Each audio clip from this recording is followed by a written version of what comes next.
Yeah, I'm in the lab, we in our bag. I'm talking that rich shit, do the math. I don't go to mass, I put on a mask. My last experiment ended bad. I knew what I had and it was some gas. I went to the garden with the hash, puff up pass, and then I had to get my ass back in the lab. We just hit 1500 franking and it make a lot of sense. And punks I'm gonna be staking and they make a lot of sense. It's to the moon, there's no debating that these diamonds in my hands. Dog, please give me a chance, dog, please give me a chance. This shit undisputed, yeah, we poppin', we gon' get this lit. This is what we do, I'm with the crew, we not gon' flip this shit. We been going crazy in the lab, we so insidious. Watch me get my pump, Franken on my bucket list, my Franken gonna pump. You could double if you dumpin' in it, we gon' run it up. Saw this project, now we stuck up in it. Yeah, we got 4 CryptoPunks from Lava Labs, it's obvious there's profit in it. Probably gonna take off on a rocket ship, I'm hopping. I wish I had Elizabeth to myself, I know she bad. You can catch me in the Metaverse and now we all gonna dance. We got something, it's ain't lucky, it's all according to plan. I've been running for a minute, stop, pass that shit to Dan. Hey, pass that shit to Dan. Bitch, I grabbed that shit and ran. Doing damage to a damn. They ain't ready for our plans.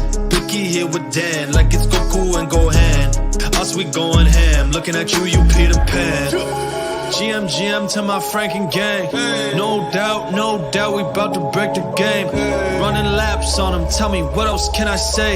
You heard my story, put my ledger in the grave. They can't wait, Franken tape, music through the blockchain.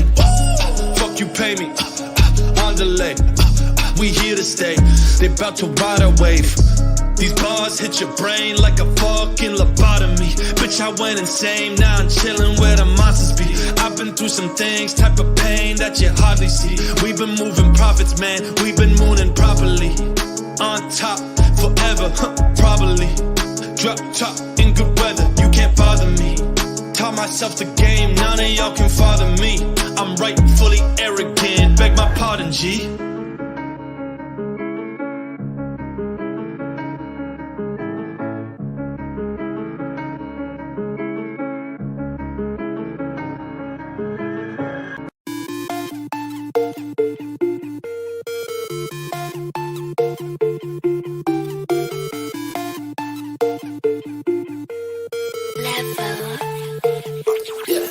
That's my breaking queen.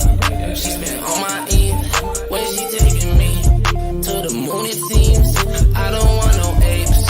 I don't want no fidenza. Man, my life has changed when I met the doc in November. Gave a call to my cool cats, to my doodles. Call my punks. We be in the Punksville studio. We got punks. We got Frankenpunks. We got Franklins. Blicky one again. We got Benjamin Banklin. We the Franken Kings. We spend all I eat. Oh, Elizabeth, won't you talk to me? I don't want no apes. I don't want no fidenza. Man, my life has changed when I met the doc in November. Pass my blunt to my pump, till I'm pumped. Shit up, fill my cup, know the doc, see what's up. Frankenpunk, we just minted this month. This I jam, this I bump. Punksville gang, send it up.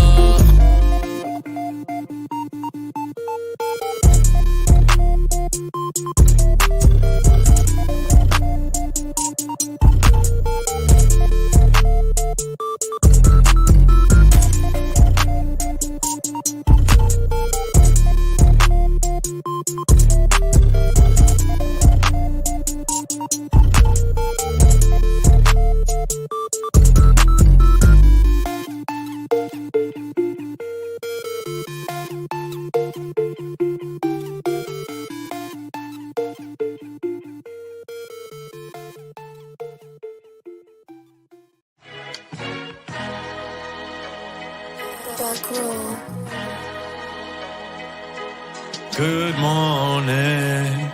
Oh, how's it going, everybody? Check.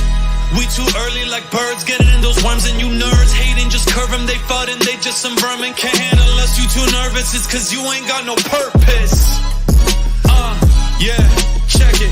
NFT super sexy, man, it always lures me. I'm too focused and you know you'll never ever deter me. Crypto astronaut, DJ moving so hazardous. Crypto, what I gon' dabble, open seas like chapel, yeah. Chasing 100X is my ex, she been getting jealous. The man she's with like a peasant if you comparing me. I had to give you up, girl, for my legacy. I'm so grateful for my 3D Franken family.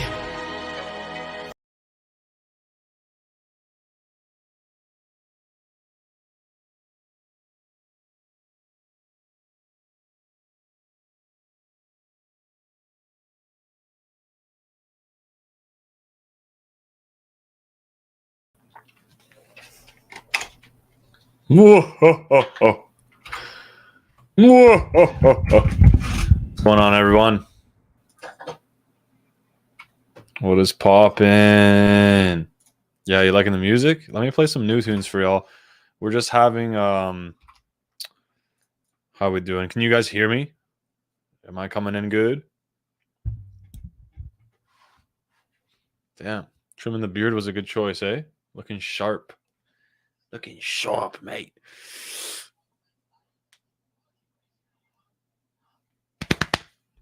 Spacio, what's good? Loud and clear, beautiful. Fantastic. We got a very important call today. It's going to be a long one. I'm just waiting for everything to be set up. Looks like we're going to be doing a what's it called? Stage, a Discord stage. So for any of you guys who are holders, as much as it's nice to watch it on YouTube, I reckon you actually get in the Discord and join the chat so you can have a say in the conversation. Outside of that, if you're just trying to just chill, relax, just hear what's going on, you're more just doing some like you want to play more passive role, respect that. Just come chill with me. We're just gonna be listening to this call, yo.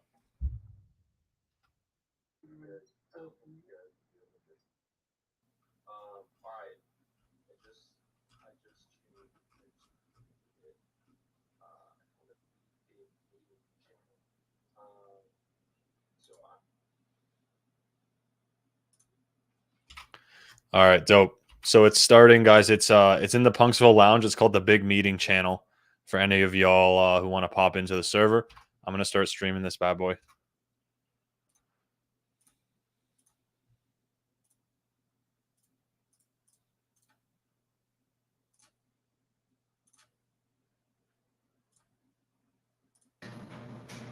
All righty.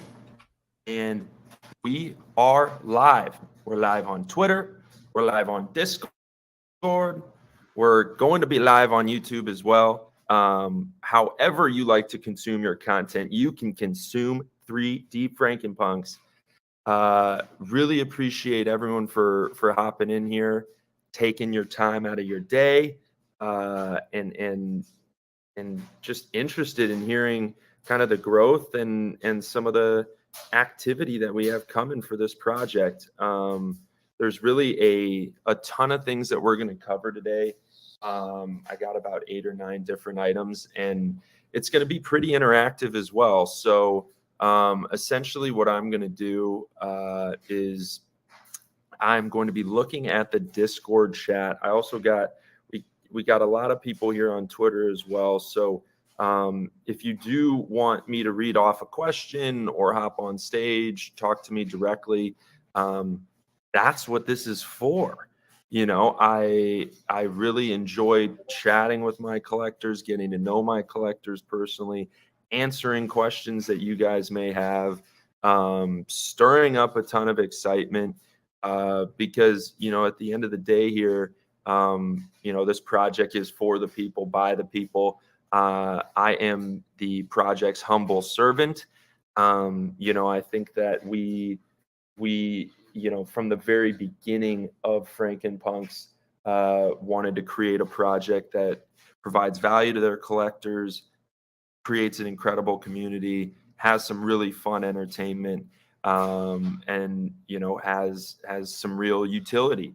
Utility is an interesting word that I think is thrown around a lot, but you'll kind of see how we understand utility today.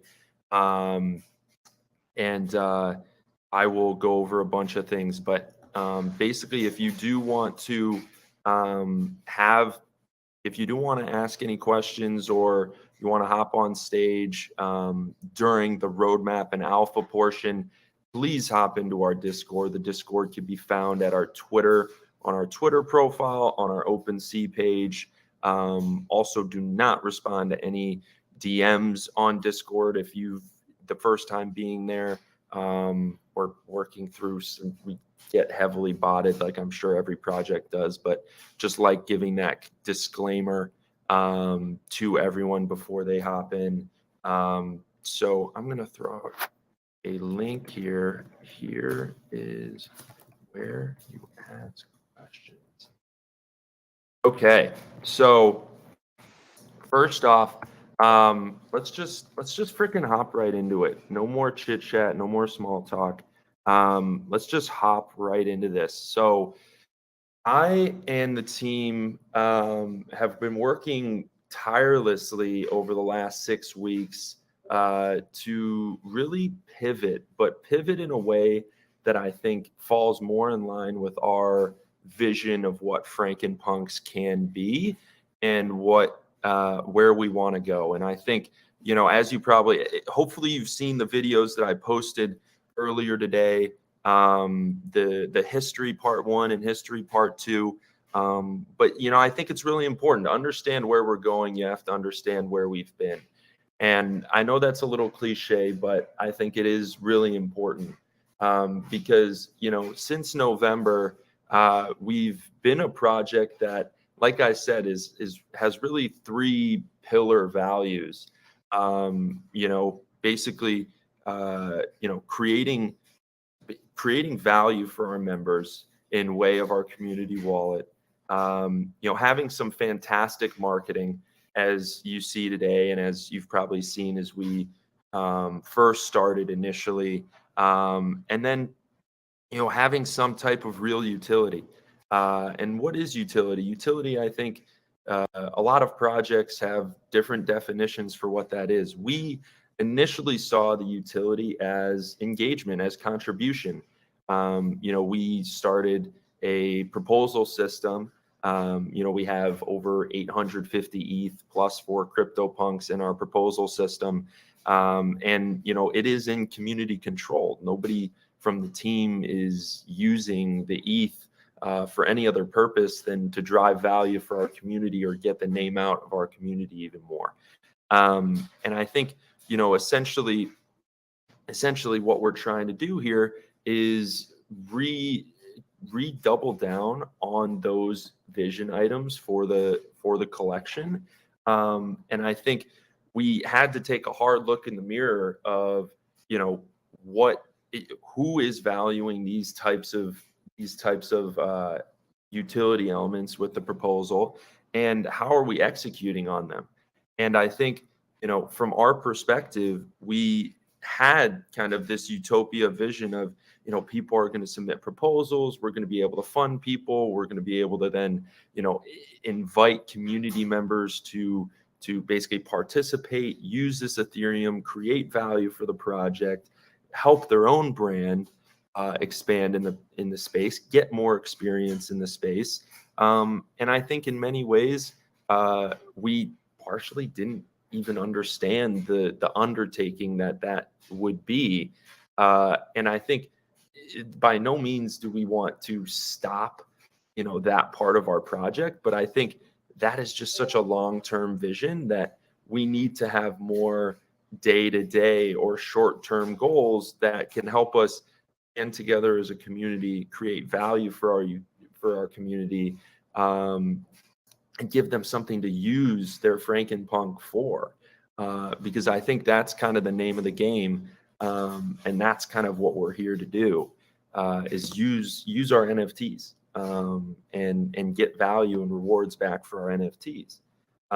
So we, over the last 6 weeks, and after talking with quite a few advisors and our bigger collectors, I've gone through and spoken to roughly about 25 to 30 of our biggest collectors in the project.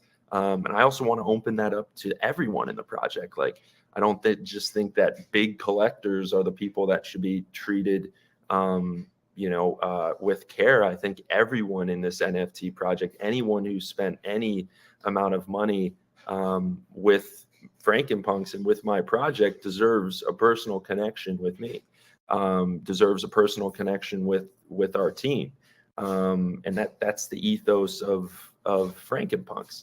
So, I think, but after talking with them and kind of understanding what about this project really resonated with you, what about this project really, gained traction, and do you look forward to the most? And I think a few simple things came out. It was they love the entertainment, they love the comedy, they love our community, and they love our team, and they believe in our team. And I think as we were focusing on our proposal system, we kind of lost sight of what where do we want this project to go, and what do we want this project to be. And I'm just really excited to present to you guys exactly what we're going to be doing with that, and what we've decided on. And I'm actually going to even put to the community today, how do we want to implement this? How far do we want to go down this road? How much should we be investing from the community funds into certain actions?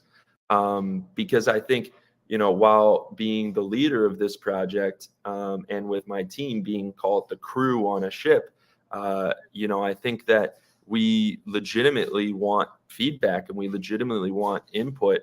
And, that's a main value of what this project is, and I really look at us like a ship. Like, we need a captain, but also we need people on this ship that, are helping us grow, but also giving feedback, giving input. And that's who we are as a project. So, I think that's what we're going to be going through today. And that's why I was mentioning the Discord is, I want to bring people up. I want people to kind of give their input, give their feedback. If you don't feel comfortable coming onto the stage, totally fine to shoot a message in our VC, shoot a message to me personally, and to everyone that I haven't been able to get to as well. There's quite a few. I'm sorry. I'm definitely sorry. I'm not perfect. I think you know who you are. Like, I want to chat with everyone. I haven't been able to chat with everyone, and that's really unfortunate. So, that's something that I think I personally, I just wanted to come out and just own that. So that's really important. So now let's get started. Let's get down to freaking business, guys, because we got some big decisions to make. I wasn't just playing around or saying, anything or just blowing smoke in your faces. Like, we have some really big decisions to make today, and some big things as holders that I think people are. Can people still hear me on Twitter? Hello? Can people hear me? Okay. People are saying in the Discord they can't. Okay, cool. It's looking like yes. Okay, great. Kurt, perfect. Sorry, I'm looking at the Discord. I'm looking at Twitter. Want everyone to be involved here. No mistakes. Perfect. Thanks, Rakeem. And Master of Coin and everyone.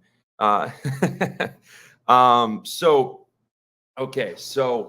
first off, let's set the stage a little bit. I'm sure you've seen a ton of projects out here that are kind of using one main metaverse to build out a community and build out some utility for their project. And what that metaverse is, it's not Sandbox, it's not Decentraland, it's not Crypto Voxels, it's NFT Worlds. And NFT Worlds, for all that don't know, is a really exceptional platform. But it's basically it's a system built on top of Minecraft. They've built a Polygon transaction layer.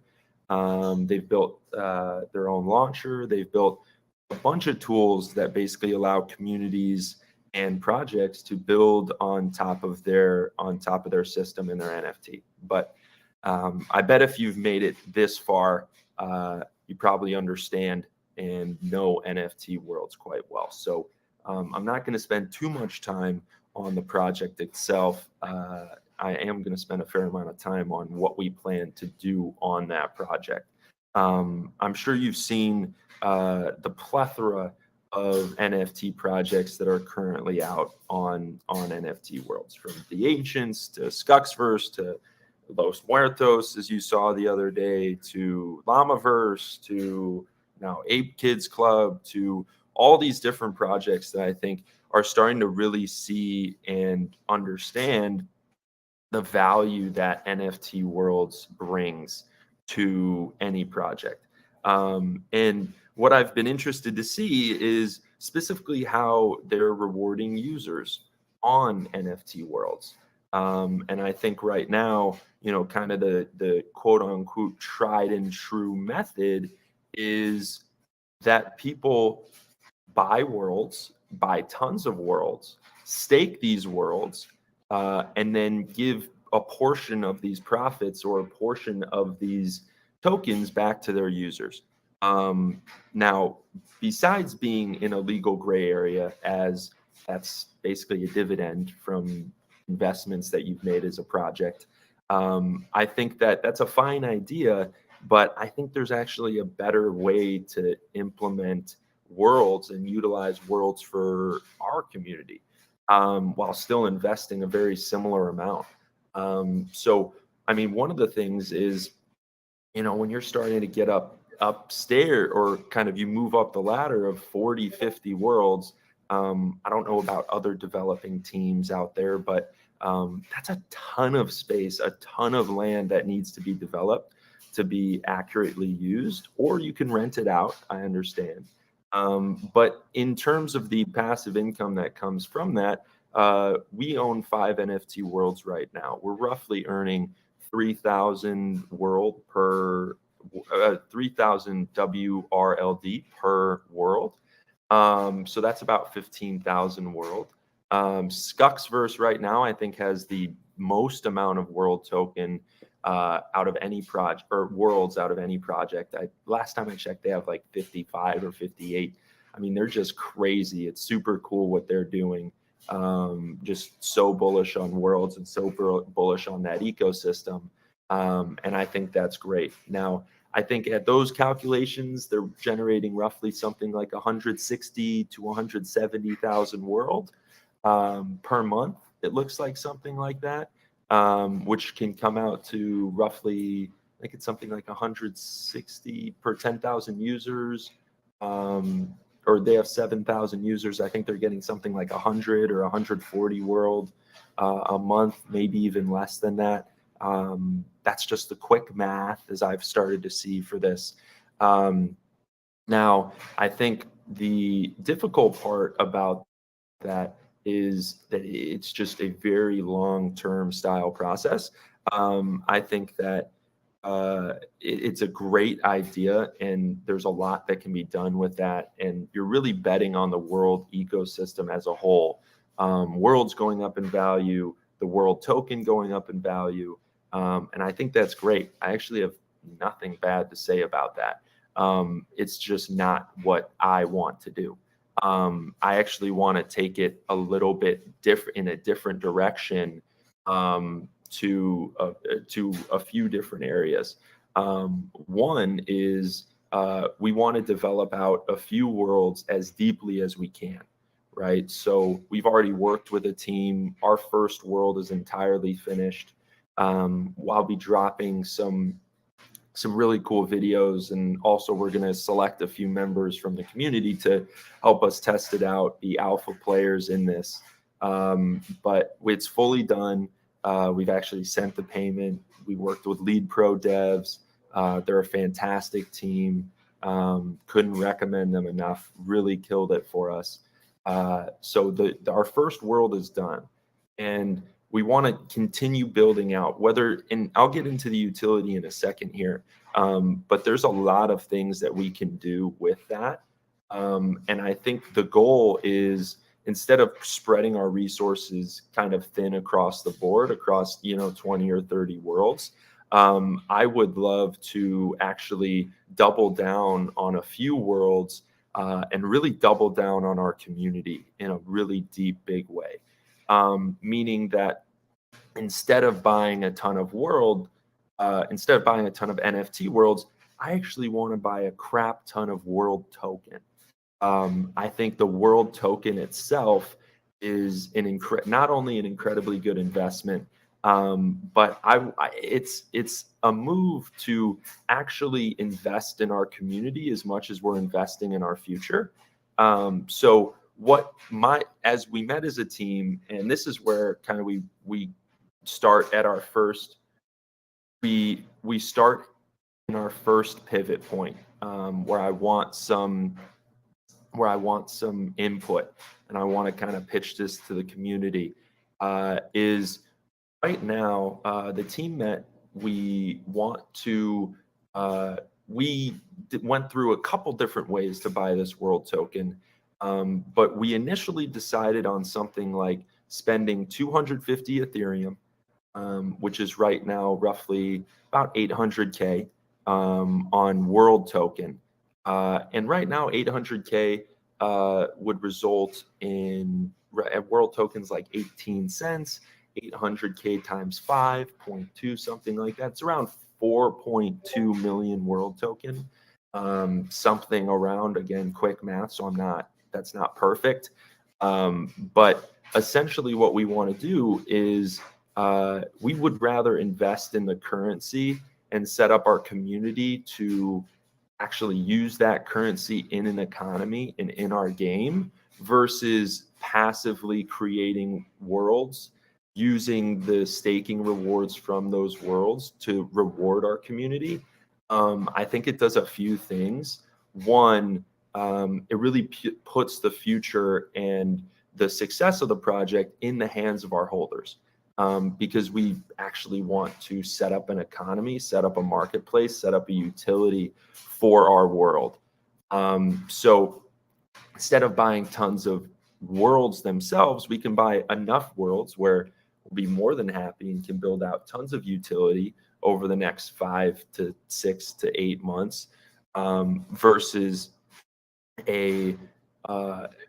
with tons of token, roughly 4.2 million token, just as what the team was kind of deciding on. Then we kind of went through, do we airdrop this all now to our users?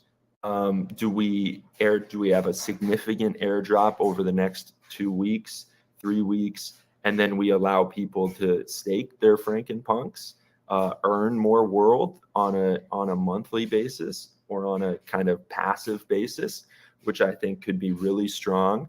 Now, as you know, with our community wallet and with the things that we have 4 CryptoPunks that right now at just floor prices are roughly 250 Ethereum. We have 750 ETH that's liquid, sitting in our community wallet right now.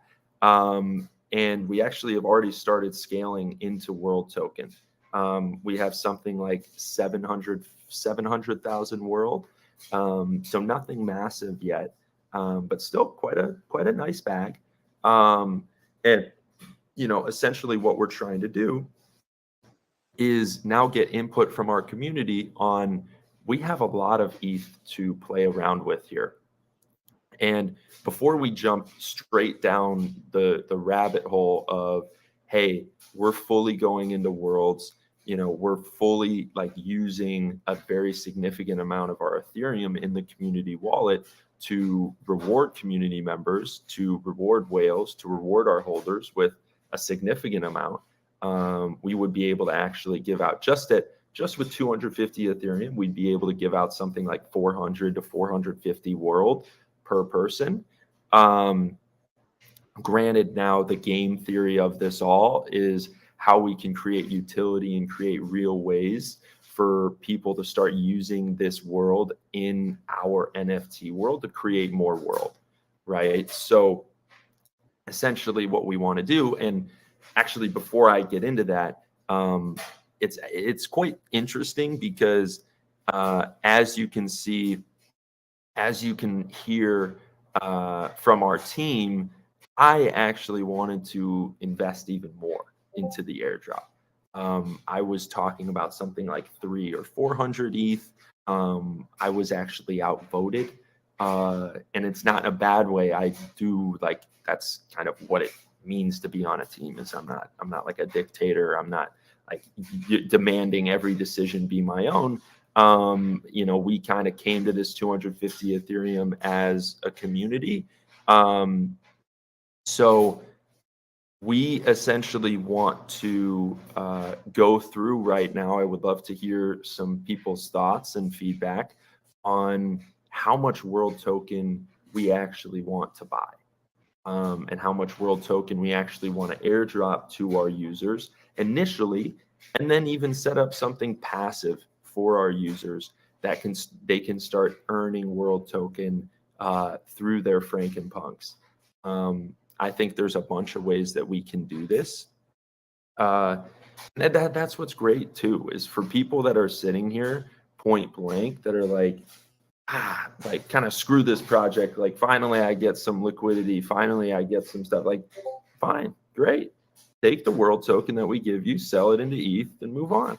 Like I actually have no problem with you doing that. That's one of the reasons why I love airdropping world token. There's, it has $6 million in daily traded volume. Like there's no liquidity crunch. There's no issue for you to actually take, your airdrop and move on. Granted, I think that's a short-sighted move, but I think that, that's what makes Frankenpunks beautiful, is like there are many options that you can choose to move forward with.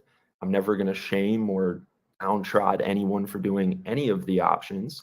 I think that's the beauty of the market, the beauty of the NFT space.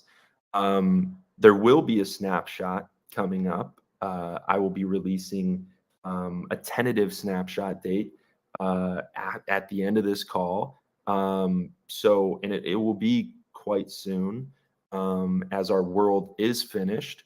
The utility will be finished in the next probably 10 to 14 days.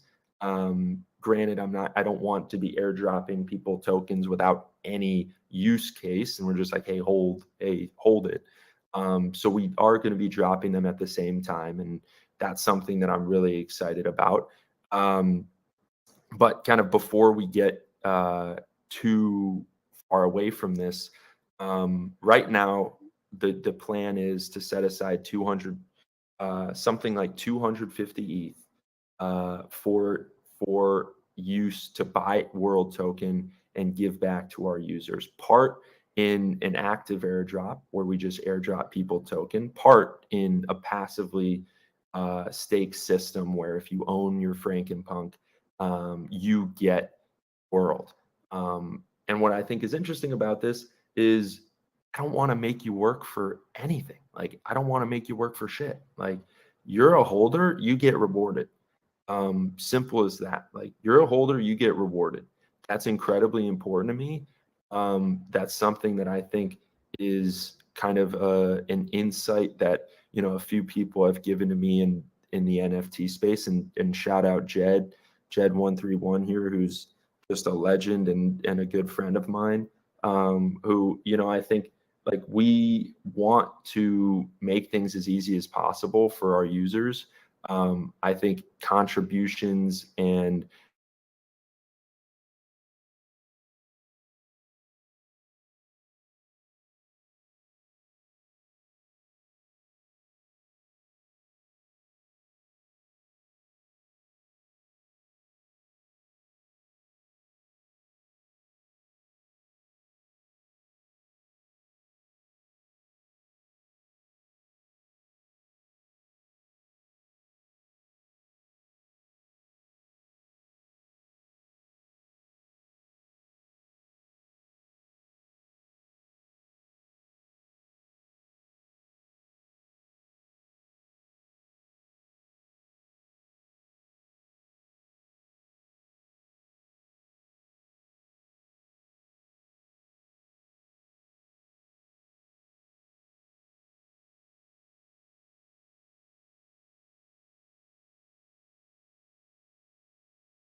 want the community to choose.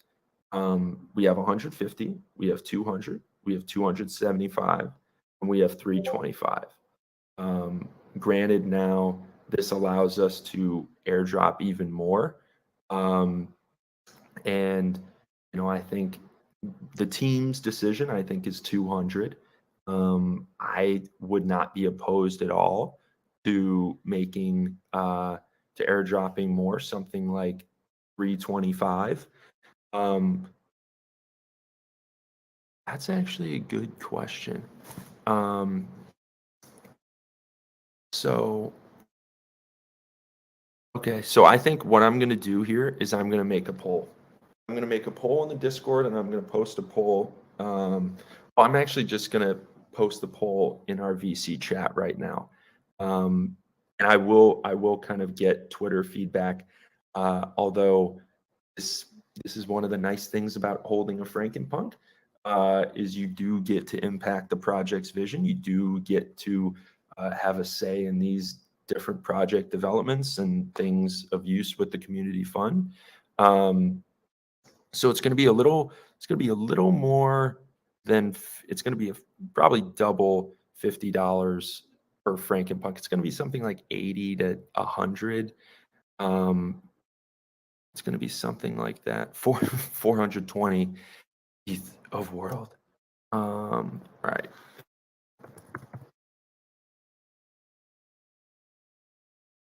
I'm going to throw this out to the community. And this is just one of the things that we're going to be, this is just one of the people that, one of the things that we're going to be chatting about today. There's actually quite a few things, like selling a punk, fucking long time overdue. We have 4 goddamn CryptoPunks, and whether we want to use them for IP or yeah, so we're gonna, essentially the goal, some people have seen staking world. So one of the things that we're gonna allow people to do is we're gonna have a marketplace, as you've probably seen with other projects, a marketplace where you can purchase any number of things, whitelist spots, in real life items, one-of-one NFTs, access to specific tournaments, cash prizes, things like that, just passive ways to earn for people.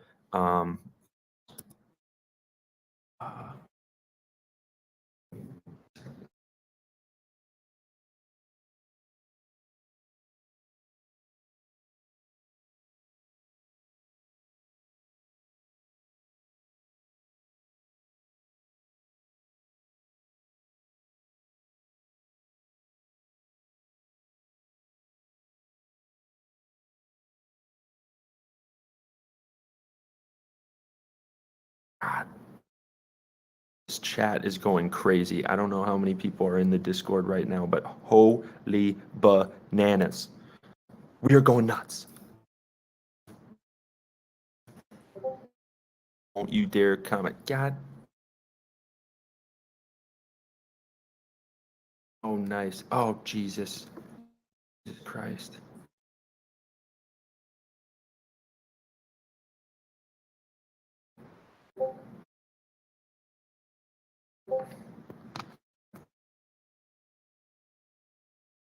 God, I'm not good enough with these.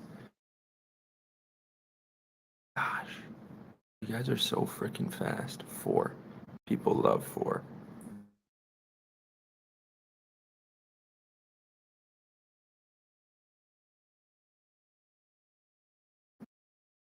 Wow. Shocker. Shocker. See, I'm not gonna be saying I'm crazy on this, but I know my community. I know my community. I just want to say that. I know my community. This is, see,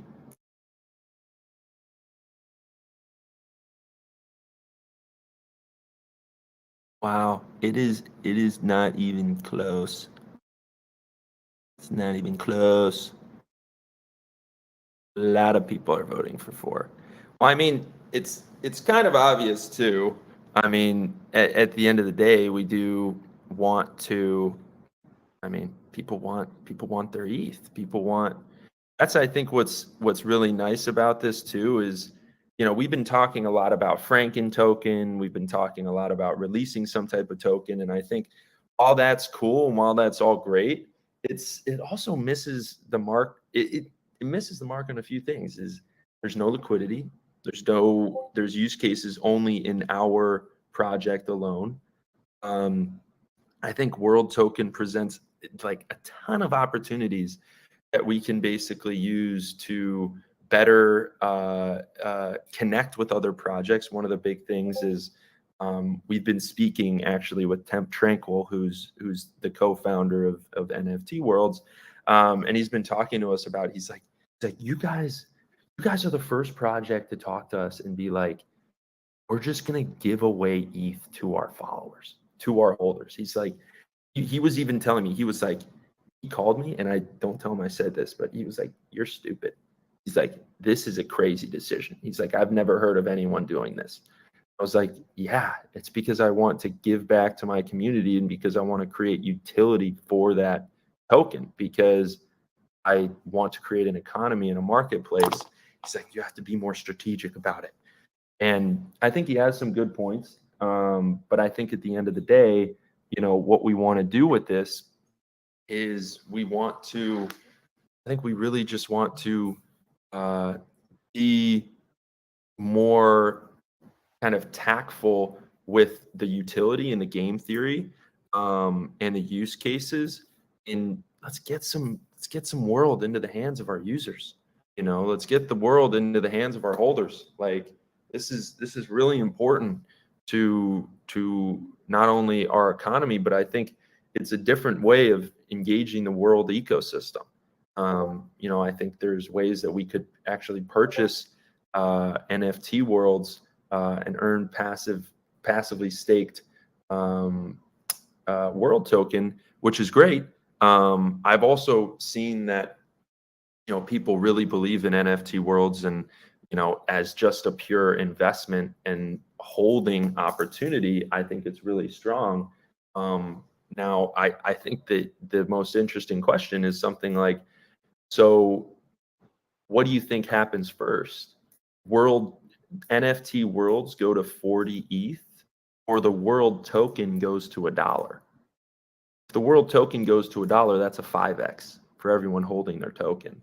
If NFT worlds go to 40 ETH, that's basically a 4x, because there's, I think, only probably like 6 or 7 NFT worlds under 10 ETH right now, or maybe 10. But it's basically for everyone holding their world token. I think it's pretty crazy.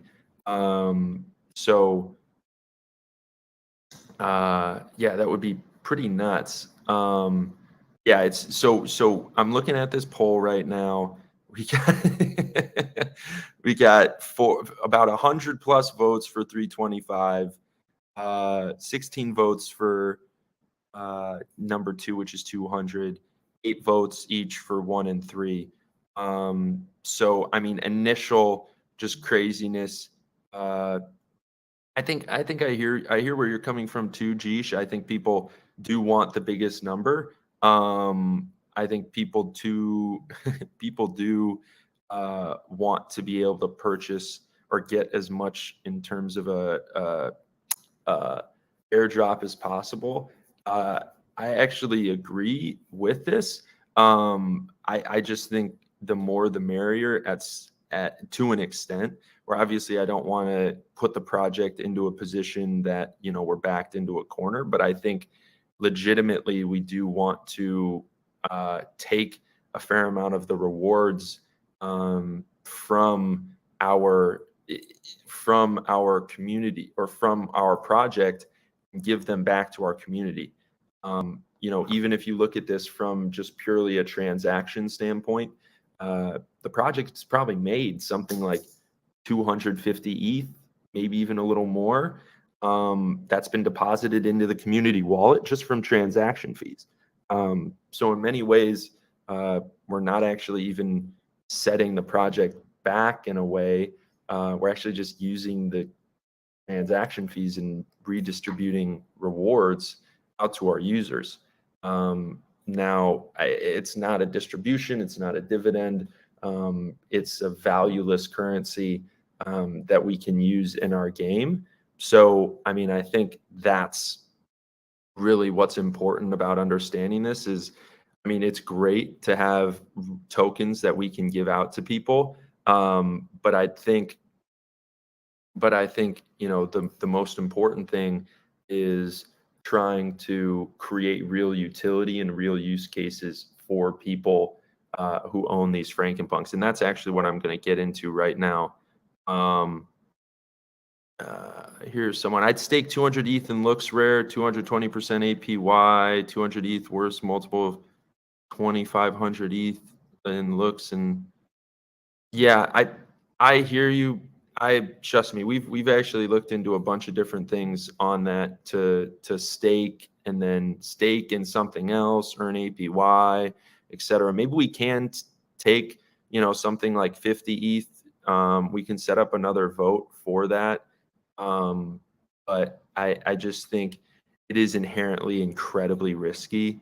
You're relying on looks, you're relying on ETH not running. You're relying on quite a few things.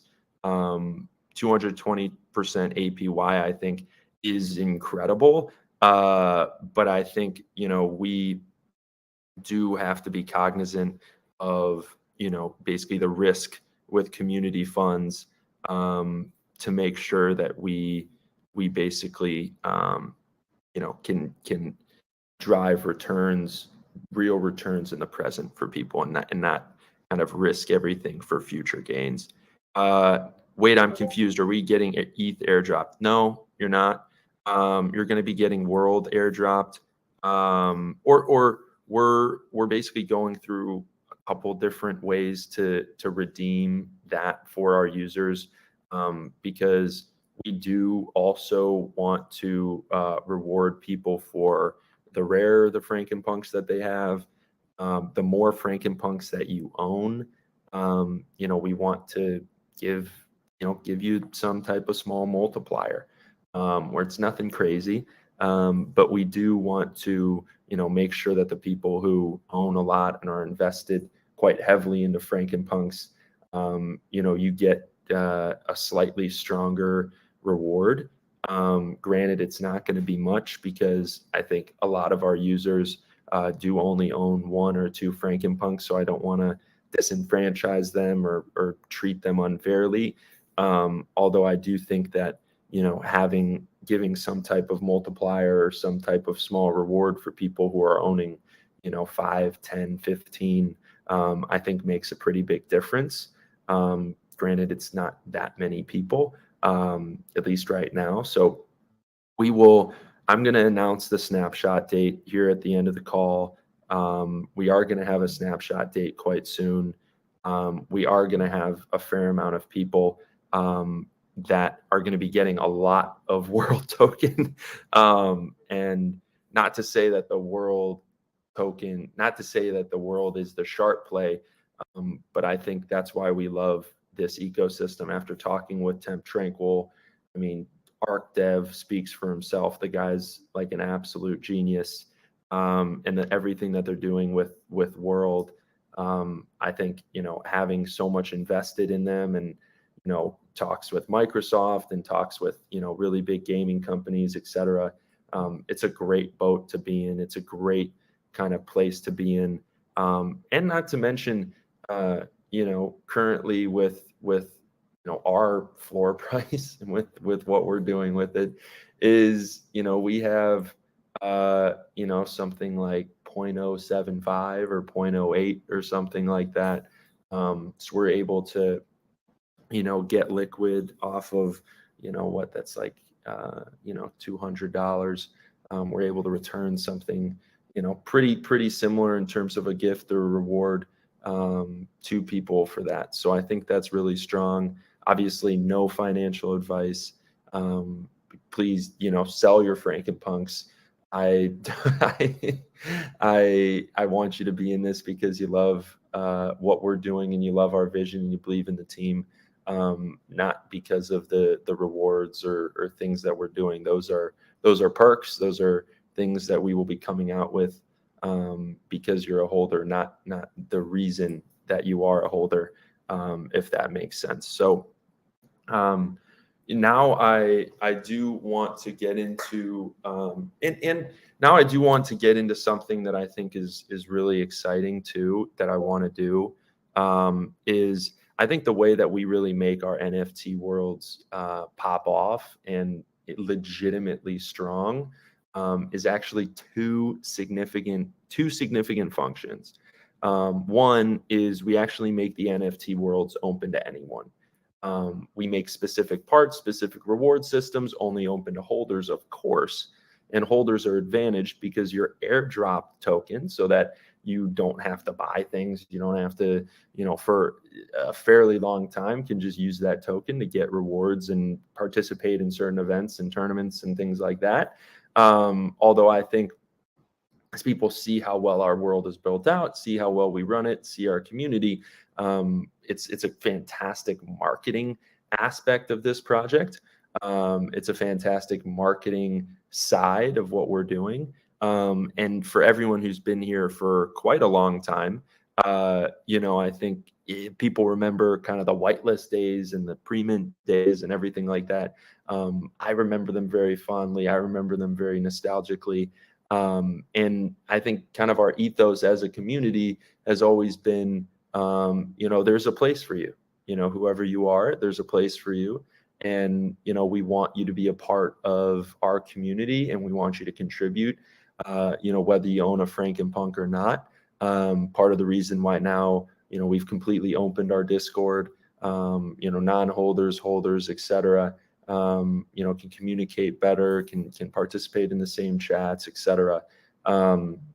I think that's really important. I think that, being an inclusive project, being a project that's more about onboarding, learning, education, entertainment, and then, as you get deeper, governance, utility, rewards, etc., is a beautiful way to create, a strong cycle to grow the project, to really engage users and gain momentum. So one of the initiatives that I want to run is actually taking a small amount of world, taking something like 10 to 15 Ethereum, which is roughly 30 to 45 grand, buying world with it, buying roughly, it would be roughly 200,000 world.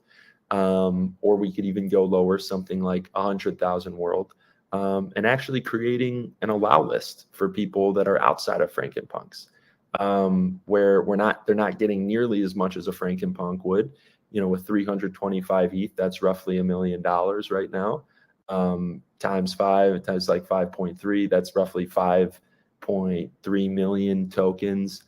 So each Frankenpunk is now going to get roughly 530 world tokens, something around, on average. So we could take something like 100 world per outside members of Punksville, which isn't much. It's something like 23. It's like $20 to $22. And we actually say, hey, you know what? For community members who don't have enough money to buy a Frankenpunk, or want to learn more about us or want to contribute in other ways, we'd love to have you in our community as well. We'd love to have you participating. We'd love to have you, help build out this world and see the utility in it as well. And, if they choose to sell it, I think what's nice is it's kind of like a gas fee on a bad day, with $20, $23 of world. So I just think there's kind of this barrier of entry of like, hey, we'll send it out to you, or we'll allow you to redeem it, something like that. And we can start to really market the shit out of this. And we can really start to get in front of people that I think would normally want to get in the project. But I think we kind of give them a taste, and when we showcase too, like, hey, if you're a Frankenpunk holder, you get, 5 times what we'd be giving out to you right now. The 325 ETH is not 325 ETH is not set in stone, but I do want to have something more of a, I'm just looking at the chat. Sorry, I'm just looking at the Discord chat in here. So, but we'll have more of an official vote, but I think as people are leaning right now, I think that's kind of where we're going. I think so I think having some sort of an allow list where, if we have 200,000 world, that would actually be like 2,000 people that we could give out 100 world to, or we could do 1,000 that we give out 200 world to. So that's something that I really want to implement. Again, it's not going to be a huge investment or a huge action by the community. I just think it's something strong that can be a really great marketing technique, and a really great way that we can kind of get the word out about what we're doing, build momentum, allow for a snapshot date. And I think that's really important. So that's something that I want to do, and we'll have kind of more of a discussion on that. But I'm gonna put something in the chat now, because I do want your feedback. Like, this is just my idea. We're gonna do it to an extent, but we can decide. I think the decision is like something like, how much do we put into this? 10, 15, or 20 ETH? 1, 2, or 3. And then I can then do things like we were doing on the Twitter today with really engaging contests, really engaging content as well, entertainment, etc. And do that. So I'm gonna throw something in the chat right now. Bear with me.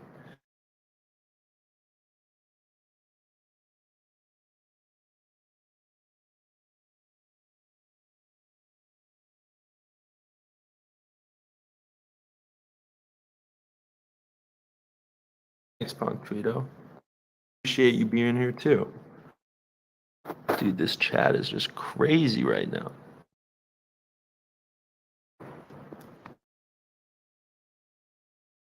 Chat is just fucking crazy right now.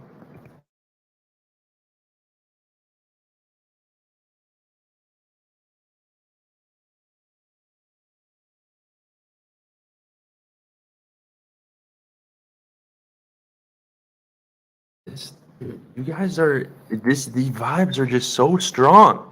Thank you guys so much for, first off, thank you guys so much for coming around. Like, this means so much to the project and so much to the team. I mean, we got 150 members, 150 listeners on Twitter, 145 listeners right now in the Discord. So Frankenpunks is goddamn strong. 1, 2, 3. Wow, interesting. It's split. We got some people are saying 10, some people are saying 20. Oh my God, it is split. Look at this. People are saying 1. Wow, you guys aren't very nice. You guys are not very nice. I love this. I love this. So we'll let this play out here. Wow, that's hilarious. It's like very split between 1 and 3, 10 and 20. It's very, very split. That's actually hilarious. I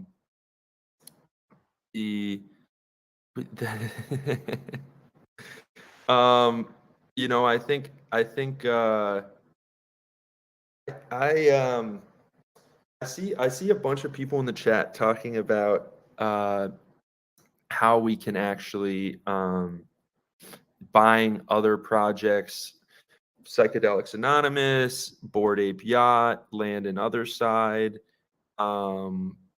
things like that, ApeCoin. I appreciate people's desire to do that. I think what's difficult though about projects like this is we're not an investment club.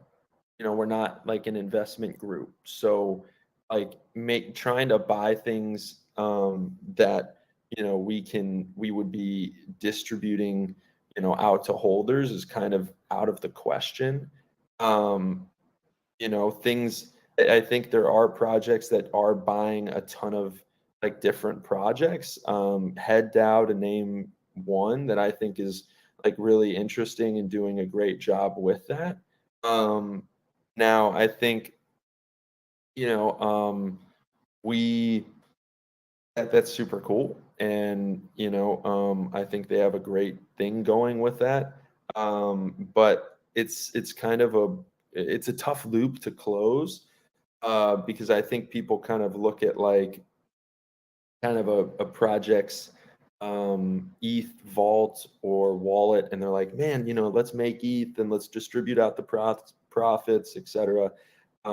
That's like very much an area that I don't want to be known for. Granted, now we do have 4 CryptoPunks. I think that was kind of the exception. Granted, I've sleepless nights thinking about if we had just chosen to buy Bored Ape yachts instead of CryptoPunks. So I'm not saying that everything's perfect. I am saying though that the value and the purpose of the funds is not to kind of be an investment firm or an investment group. Not only is that wholly illegal to be distributing out profits, it's also just I think a very difficult loop that is tough to close. Granted, Frankenpunk holders who want that, I think there's a bunch of really great projects that are doing that right now.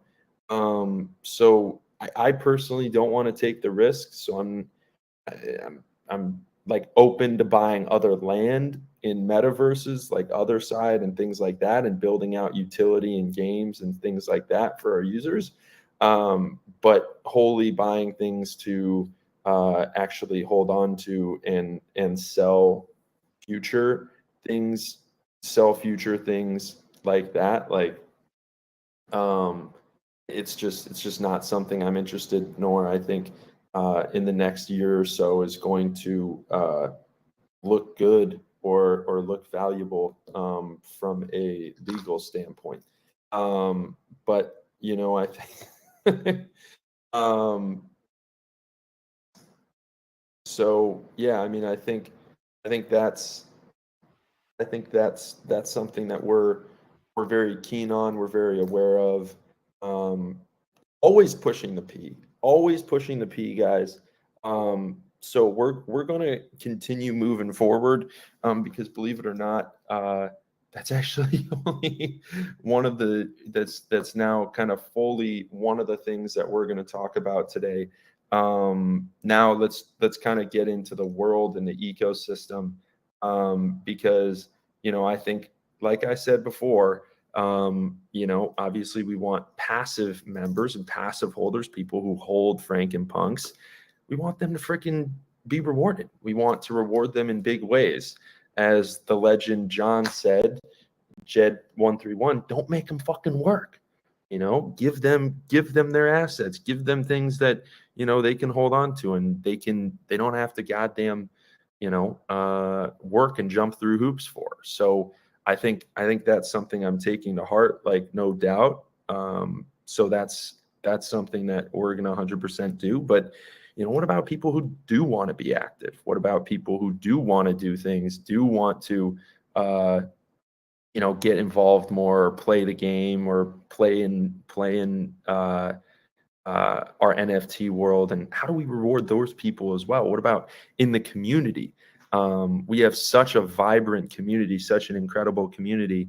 And I think it's over the last month, a month and a half, 2 months, it's almost been like, God damn, like I remember when we only had, 2,000 or 3,000 people in it, and we were just, chugging, and we were just doing crazy numbers and just so much involvement, that I think I want to get back to that. And I think one of the things that we're going to be doing for that is a really strong community reward system, and a really strong utility reward system. So, one of the things that we're doing is we're building out two things in our NFT worlds. One's simple, one's not as simple.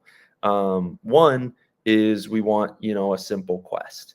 And a simple quest is as easy as logging in and finding the doctor, right? So logging in and going to see the doctor in our Minecraft world. And you might think, oh, this is very difficult, or this is very easy. It's going to take some time for people, I think. We kind of understand we've been doing a lot of research on other people's worlds, ancients, factions, Skoxverse, etc. And it's hard for people who don't, understand Minecraft. I told you I literally myself logged into Minecraft the other day and got stuck in a goddamn sheep pen for 30 minutes. And I wanted to break my keyboard over my goddamn knee. It was so frustrating. So literally, like, understand that we know that to get people to use this, we really want to be able to not only create a game, but create users, make this fun for people in our community. So we're going to be creating tons of tutorials, tons of things like community events where we can help people get in, show kind of what the controls are, create simple guides in the game. And the first quest is, hey, log in, verify your Frankenpunk, which is very simple, and find the doctor who's going to be right next to the entrance. So you're going to be able to earn world for that. Then we want more active ways. People who do know Minecraft probably have heard of a game called Bed Wars. Bed Wars sounds a little complex, but it's actually kind of simple. You basically you spawn with about 10, 20, 30 other competitors. You go out, find items, kind of build your character, and defend your bed. People go around and try and kill each other. And we want to create rewards for Frankenpunk users only. So people who don't own Frankenpunks can't play in this because it's just, basically free rewards. We can fund, as much as 100, 150 ETH or ETH, 100, 150 world token per win. And we can run as many as 24 games a day. Or if the community decides, we can actually go back and I see VRev. Don't worry, I have zero ability in Minecraft as well, VRev. So I am learning as well. It's actually very simple. And Posty, why not allow non-holders to play but win rewards for Bed Wars? There will be other ways for them to win rewards. We're going to have tournaments once or twice a week where it's actually going to be something like 25,000 world up for grabs. And people can play in these tournaments. Anyone can play, anyone can join. But I personally think, and we can change this too, it's a community decision, but we legitimately want real use case and utility for the holders. Like, you hold a Frankenpunk, there's a way you can earn 30, 40 bucks a day pretty easily. We're giving out, something like 500, 600 bucks a day through that game. If you're quite good, you want to play a lot, you could be earning a fair amount like per day. Granted, that's why I don't want all the rewards to be utility and action based, because a guy like me, like, I don't want people to feel disenfranchised, or some like fucking sharp expert to come through and just murk everyone and just win every game, which isn't fun at all either. So, like, trying to have some balance between, like, hey, you want to be more active, you have a little bit more time on your hands.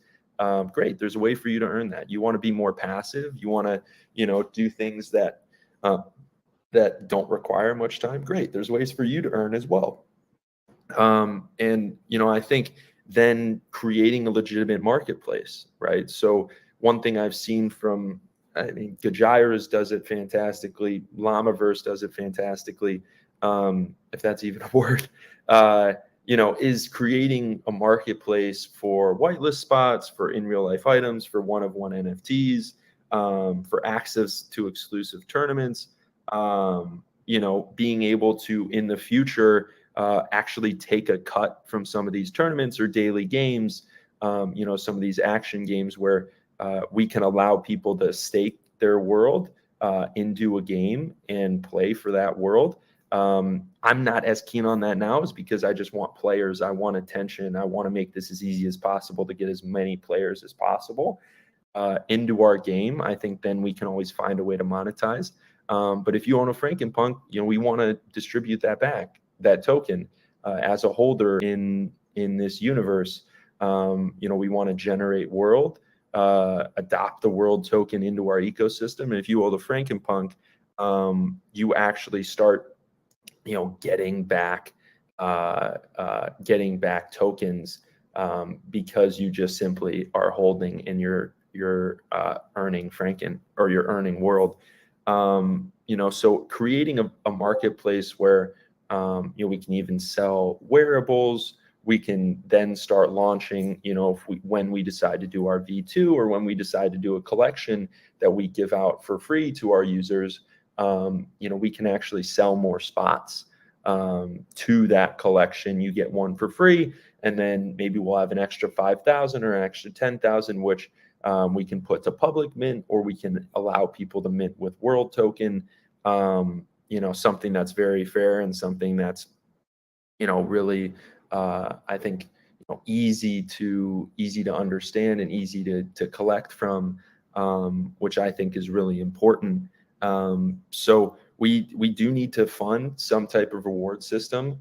What I think is really the reward system is really kind of incredible in a way, because I think if we even took something like 100 ETH, and we have a reward system, or something like 150 ETH, and we have a reward system, 150 ETH, roughly 500K, roughly 2.5 million world token. What I think is really nuts is, something like Skuxverse. Again, I have nothing bad to say.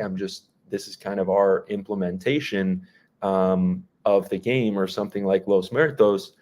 This is just our implementation of the game. Why I think we compete really well with these people is because, if they have 50 worlds or 30 worlds stake, they're earning something like 100,000 world a month, where if we have the liquidity to actually go out and buy world token, we actually buy something like 2.5 million world token to fund this game. If we gave out 100 world a month for the next 2 years, we wouldn't even run out of our world, and that would be funding world token for 2 years. If we decided to say, actually, let's double that, let's give out 200,000 world token a month, which would be like the equivalent of owning something like 60 worlds. We would be able to fund that for a year, and we've been around for 3 months right now at this point. And it's probably felt like people for like a year. And I think, just kind of the longevity and the things that we can do with that, I think are really, really strong.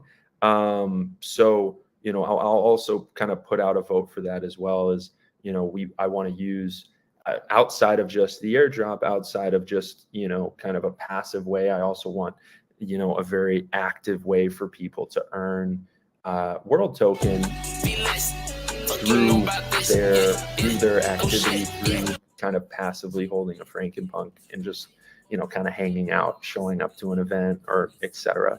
So I'll kind of post about that here in a quick second. Now I think where I want to go with this too is, I noticed, and really the goal here, guys, is I want Frankenpunk users to be advantaged, right? I want Frankenpunk users to have an advantage. People that own Frankenpunks, like, it's great to have non-holders in in the universe, and I 100% want that to happen.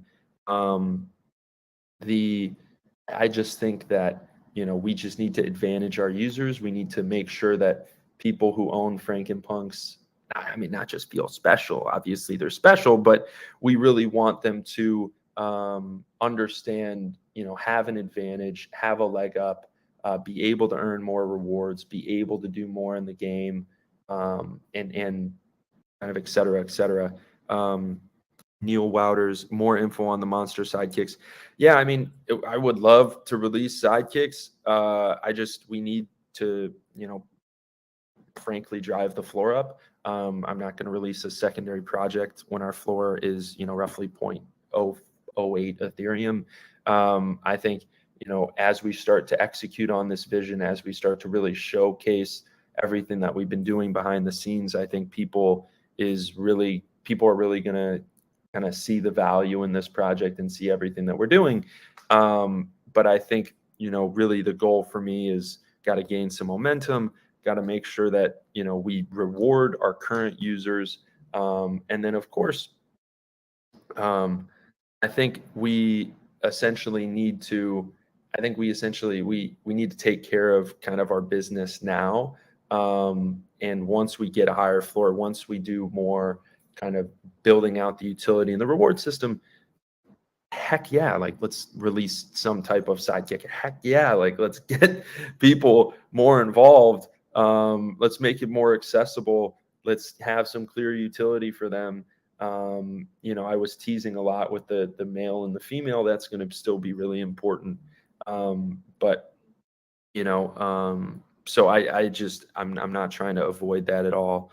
Will the OG role be awarded any benefits in World? No, not right now. Just frank. I haven't really even thought about that. I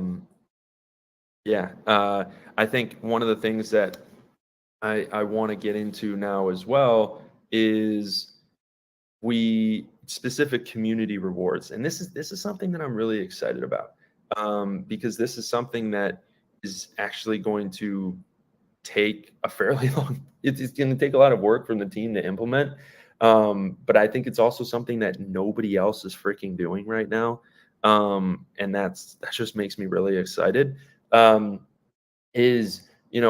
We've kind of gone through as a team, or not even as a team, but me and Dan69 especially, which is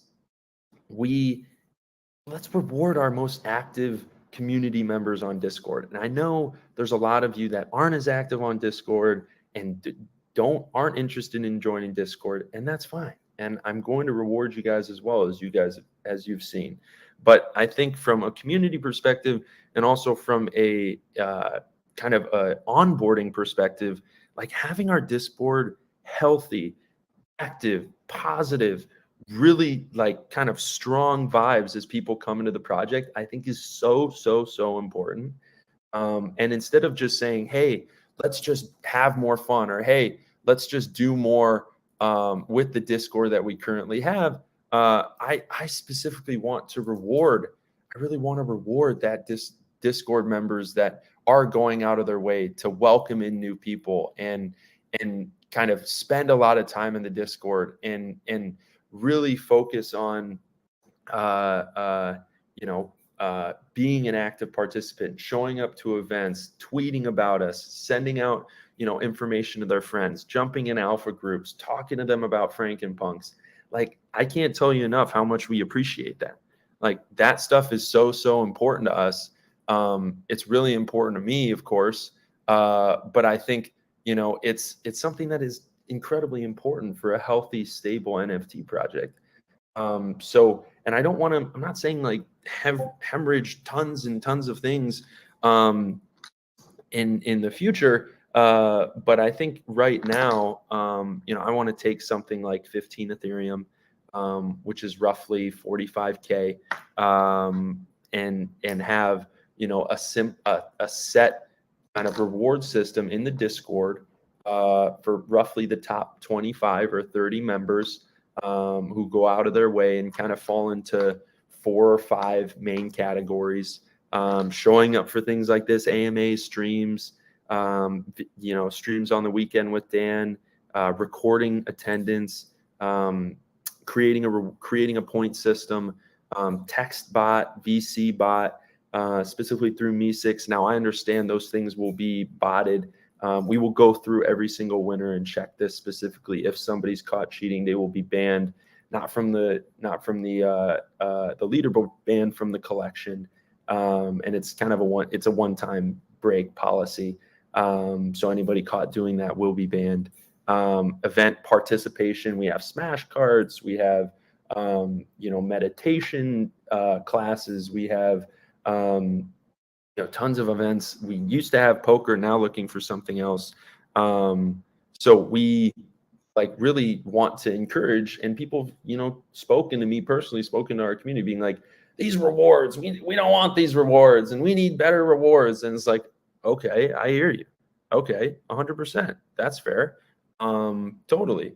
Now, what's great about having a multi-tiered, point system is it really doesn't have to be grinding, because, we can put a cap on, if you get to this level of texting or VC, you don't actually get any more points.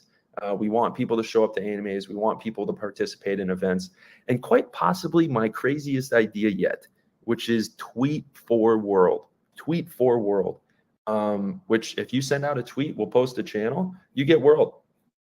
Simple as that. If you send out a tweet about Frankenpunks, you get world. And I think what's crazy is, like I said, $15,000 a month. We can actually buy something like 80,000 world token. So we're not going to pay much. But just sending out a simple tweet, we can send you 1 world, 1.5 world, call it 25 cents, 30 cents. And we can set aside roughly, 10,000 world for that. So granted, now that's going to be goddamn crazy, because like I said, it's just going to be so much work on the team. But this is something I do really want to try, because I think Discord engagement, Twitter engagement, etc., things like this are really, really important for the stability and for the growth of the collection. So that's really important. And then, lastly, our economy. People are participating in our economy. People are basically going through playing poker, kind of earning rewards daily, banking things. Essentially we'll go through some way that basically makes it a little more fair. I think as people get bigger, they get a little bit kind of an unfair advantage, because the bank gives 5% every day. So, at 100 tokens, that's, only 5 tokens. But if you have 1 million, that's 50,000 tokens a day. If you have 1 billion, you get 50 million tokens a day. So you're really able to kind of scale this up pretty crazy as you get more and more tokens. So we're going to have a way for basically people able to earn any one of those 5 categories. And then, with something like 10K,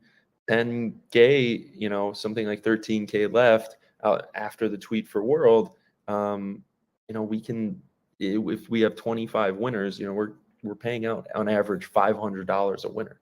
We're gifting $500 back to the community, which I think is really strong. You're just a community member. You're just hanging with your friends. You're just chilling and having a good time, and basically going, being a super positive community member, helping us out. So I just want to basically have a simple way for being able to reward strong community members, give out things to our members, give out things to our community, that I think is really strong, and that I think is really cool. So I think, that's something that's really important to me. And that's something that I think we should be jumping on, because, at the end of the day, it's just more utility in our metaverse and in our universe, and the tokens themselves are really valueless. We just need to buy more in-game tokens so our users can legitimately play our game more and get more out of our game, which I think is really strong. So that's something that I'm kind of really bullish on, and I really kind of want to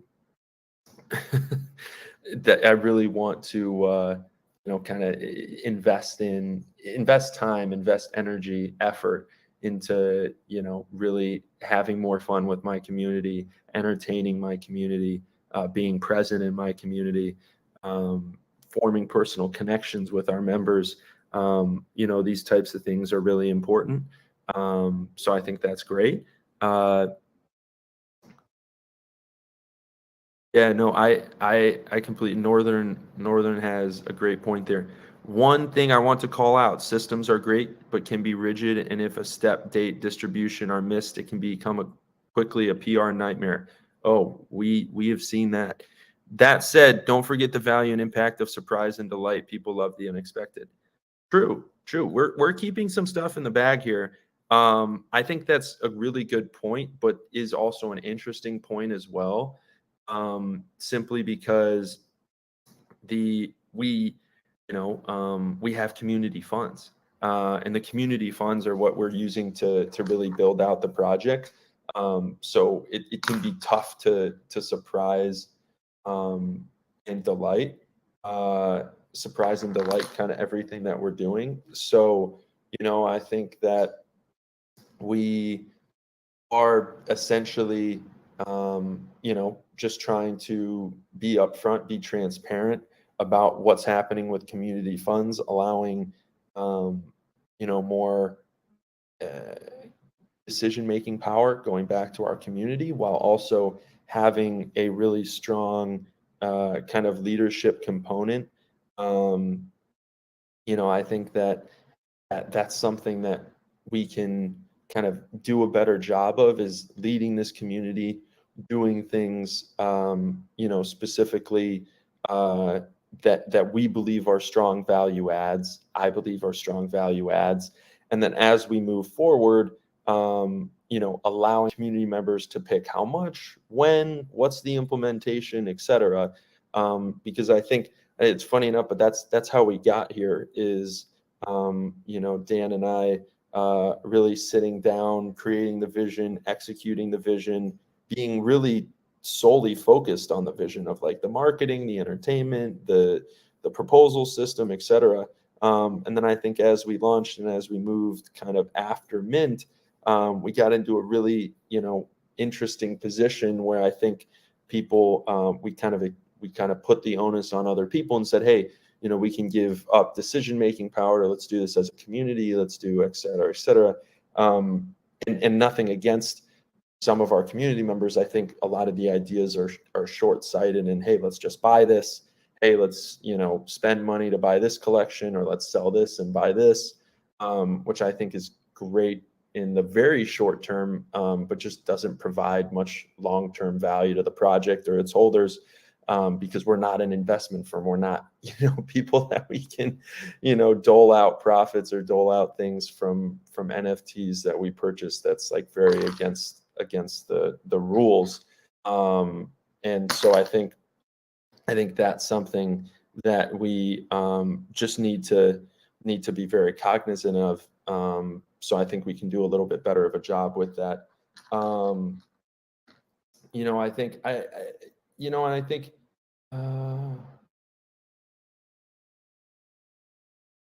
damn. There's no shortage of haters in this space. I think some people are maybe looking at the coin. I don't know. I'm seeing messages here from someone about the coin being too low amount of money to invest in. I think hopefully some people kind of see the vision a little bit differently. We're more utilizing a metaverse that I think has a ton of opportunity. it's less about the value of the coin, more about the utility that allows our members to have inside of our metaverse. And I think I really think that our whole purpose of even investing in something like this is to give a reward system to our users, adopting World Token into our ecosystem, using World Token as a reward system, as I just said. And I think really starting to understand that kind of there's a disconnect from people, I think, that are using NFT Worlds in Minecraft. Minecraft currently has 140 million users a month. Their streamers are crazy, meaning just get crazy viewership and tons of engagement. Now, I think the most popular NFT world is, I think it was Ancients or Skuxverse or Gray Boys or something. And they're, I think, getting 50 or 40 concurrent users.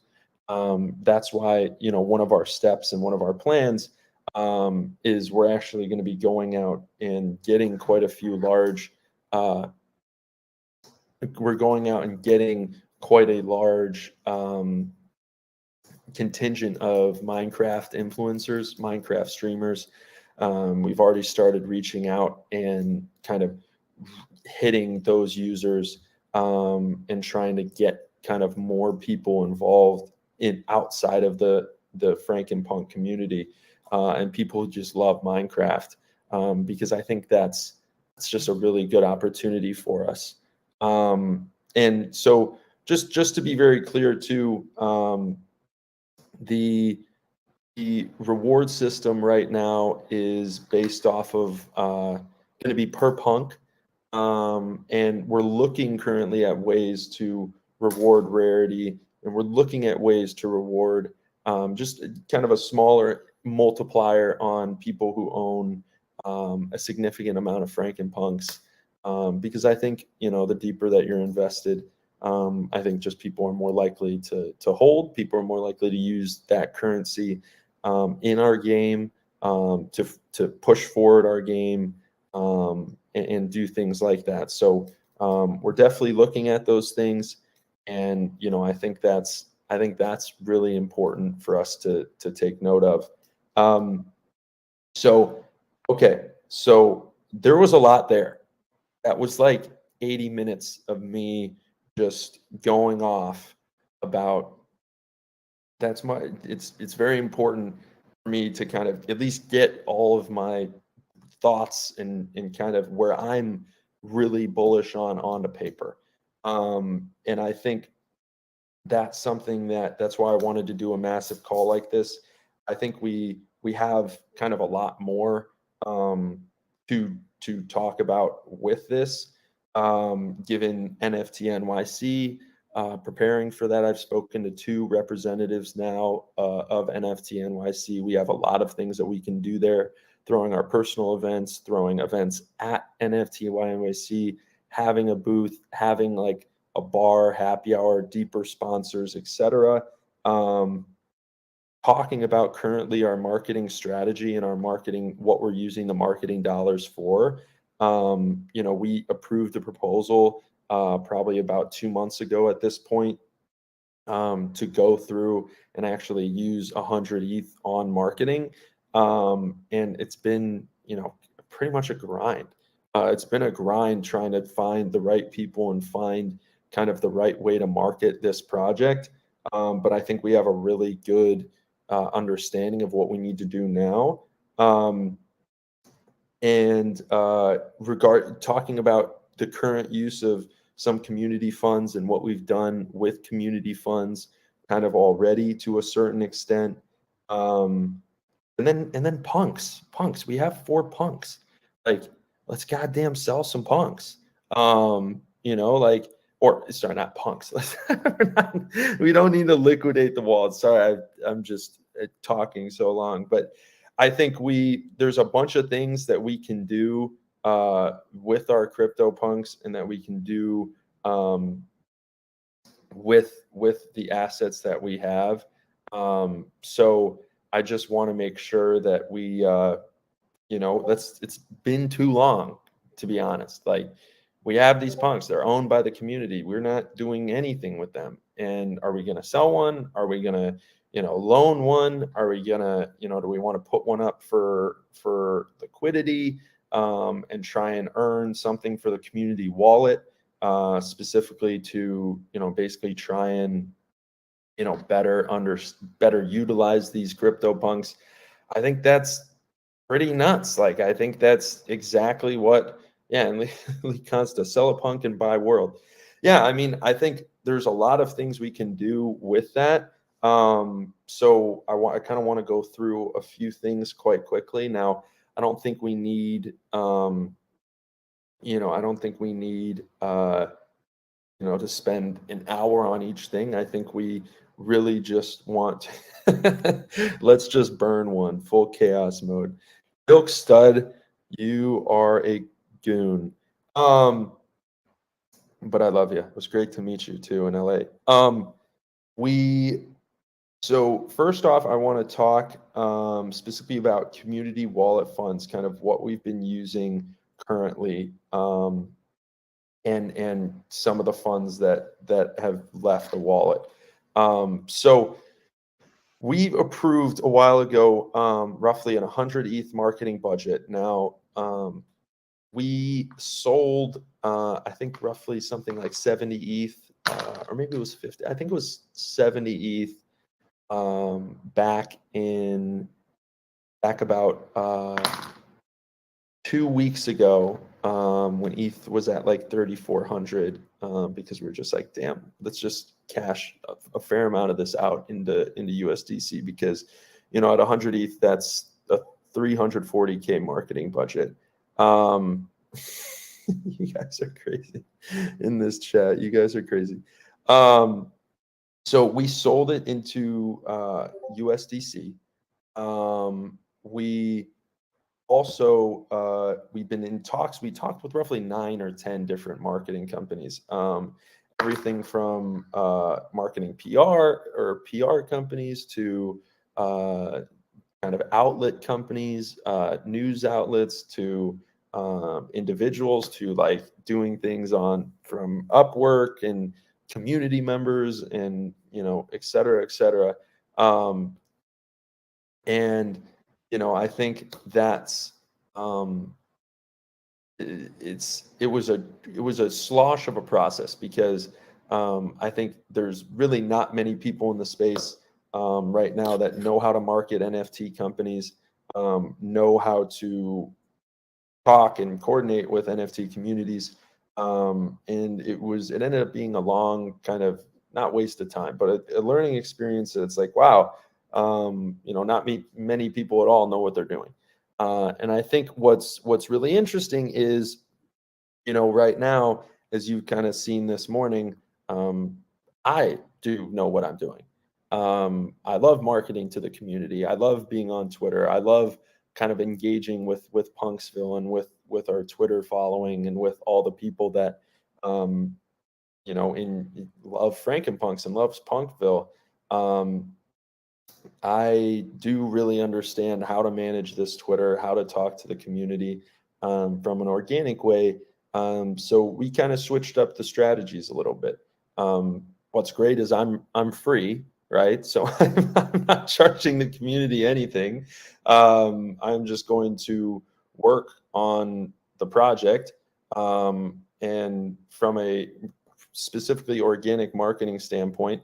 And then we've hired a firm, actually 2 people that came highly recommended from a few different people, a place called Stock Unlocked, and then another community member as well, M. Herndon, who works kind of with kind of this person, and has a few interesting ideas. We've hired a gentleman. Oh, should I dox him?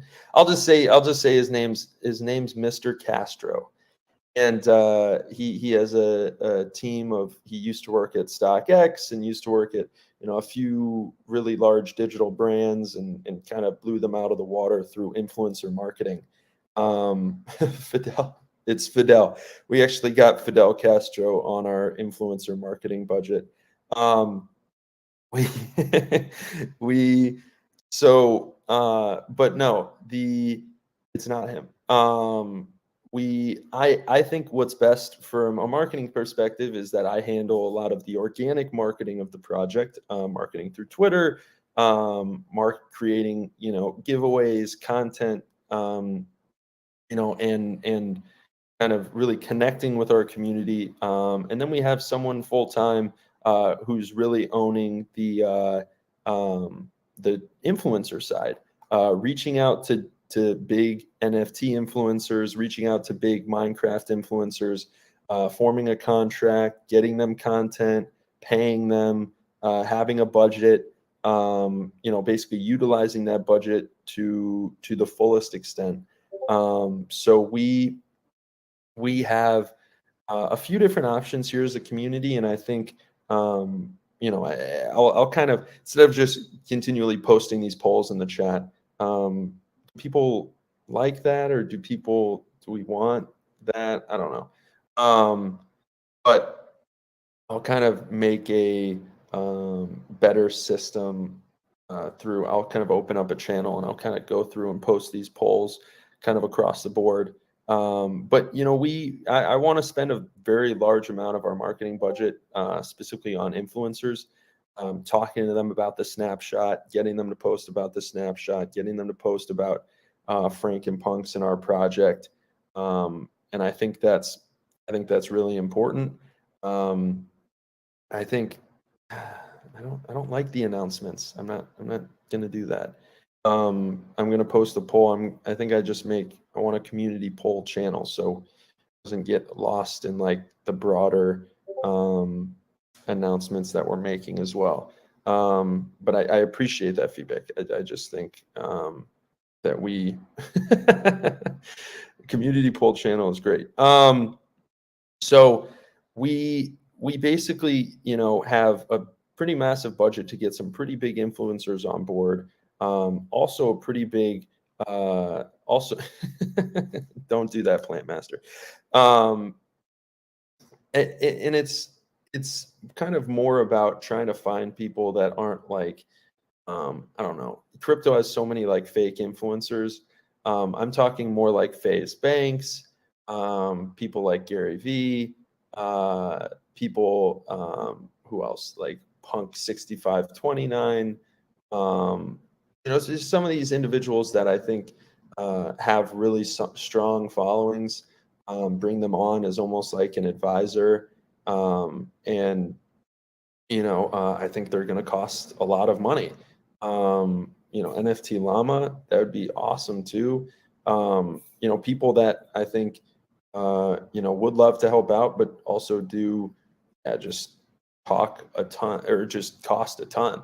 So I'll kind of post something about that in the community vote poll, about how much we can use and how much we should use, and I want people to kind of choose kind of what it is we kind of move forward with. From the community wallet recently, we've had to really fund three different expenses. One, and this is just me being completely transparent, and I think it kind of goes without saying, but one of the great aspects of this project is that you can see everything that we're doing, right? So we haven't like put the money into Coinbase and transferred it to a different wallet and kept that wallet a secret. Like, we do want people to keep us honest. It's not that we're trying to hide really anything. We have the wallet set up the way they are because they are community funds, and we're only doing something to better the community, or allow the team to better invest in the community, and get more out of our team members and things like that. So we've really used community funds for three main things.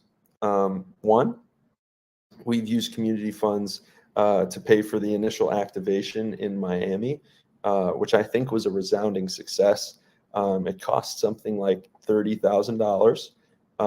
We basically worked with an event marketing firm. We had quite a strong presence at NFT Miami. We had a ton of stencils around. We had basically a stand where we were giving away cool Dr. Eathful popsicles in the Miami heat, right outside the where you walk into the booths of NFT Miami.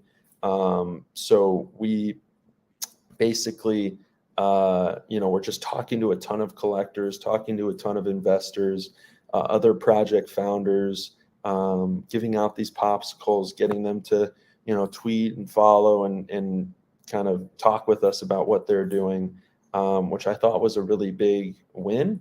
Granted, we did that in literally like 8 days or like 9 days. So it wasn't like the absolute best thing we could do 100%. But we just really wanted to, actually just get our name out there and kind of show the fact that we're there and get in front of people. I don't know the actual ROI. Somebody's saying, what's the ROI on all this though? I guess we want to drive more sales.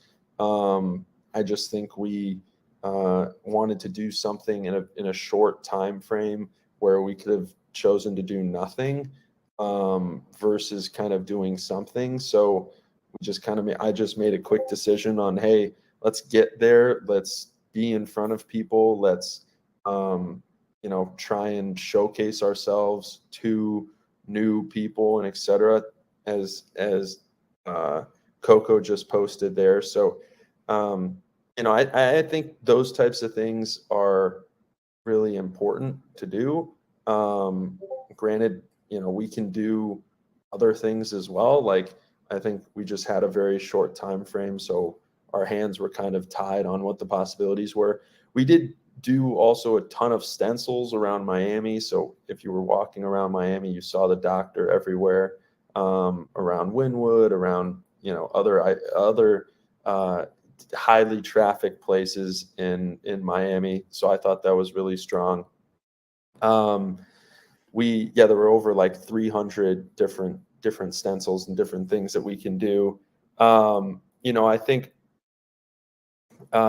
one of the other things is the second thing is we actually as a team met for the first time in person. So we flew down 5 of our team members, basically our whole team.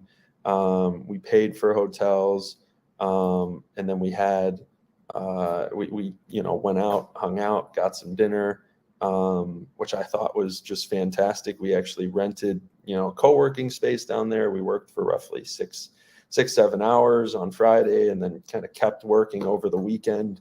Having that in-person connection and that in-person time together, I think is invaluable, and was really worth it. We had 2 holder events, one in LA, one in Miami. They were a resounding success. I think they were a great start, given that basically a gentleman in our community who did a great job, Castle, helped us plan. And then, we had, I think, something like 25 or 30 people show up in Miami or show up in LA. And then I think it was something like 20 to 25 people showed up in Miami. And, actually a lot of people listening in here, I see my boy Sonny, and a few others here that I think it was just great to meet everyone. It was great to, make a small speech at the end and just really talk to people and look people in the eyes and thank them and just show that we're committed to this project. Where I think, the more that we can do that, the more that we can, better connect with our investors, connect with our collectors, is really important to us. Yeah, investors is really the wrong term. I think the more that we can just connect with collectors and connect with people that, are interested in this project, I think is really important. So, those types of things that all came out to roughly like, I think something like $40K for LA and Miami. which is, I think, pretty worth it given the time frame that we had to set that up. Then if you've seen the website recently, we talked about kind of redoing the website. We got kind of a V1 out for the website. And it's just, I think it really sets the stage for everything that we want to do moving forward with the worlds, with utility elements, with rewards, etc. So if you haven't checked out the new website, please do. We put a lot of effort into it. There's a bunch of things that will be coming as everything on the table kind of represents something, some sort of utility or reward item that we want to basically roll out to people. Now, if you enjoy reading, if you enjoy kind of our history, we have a really fun kind of interactive timeline as you scroll down that kind of goes over everything, a lot of the things that I was talking about today. So that came out to roughly, I think 20K, came out to roughly 20K, which I think is a really good price for this website. So we use some for that.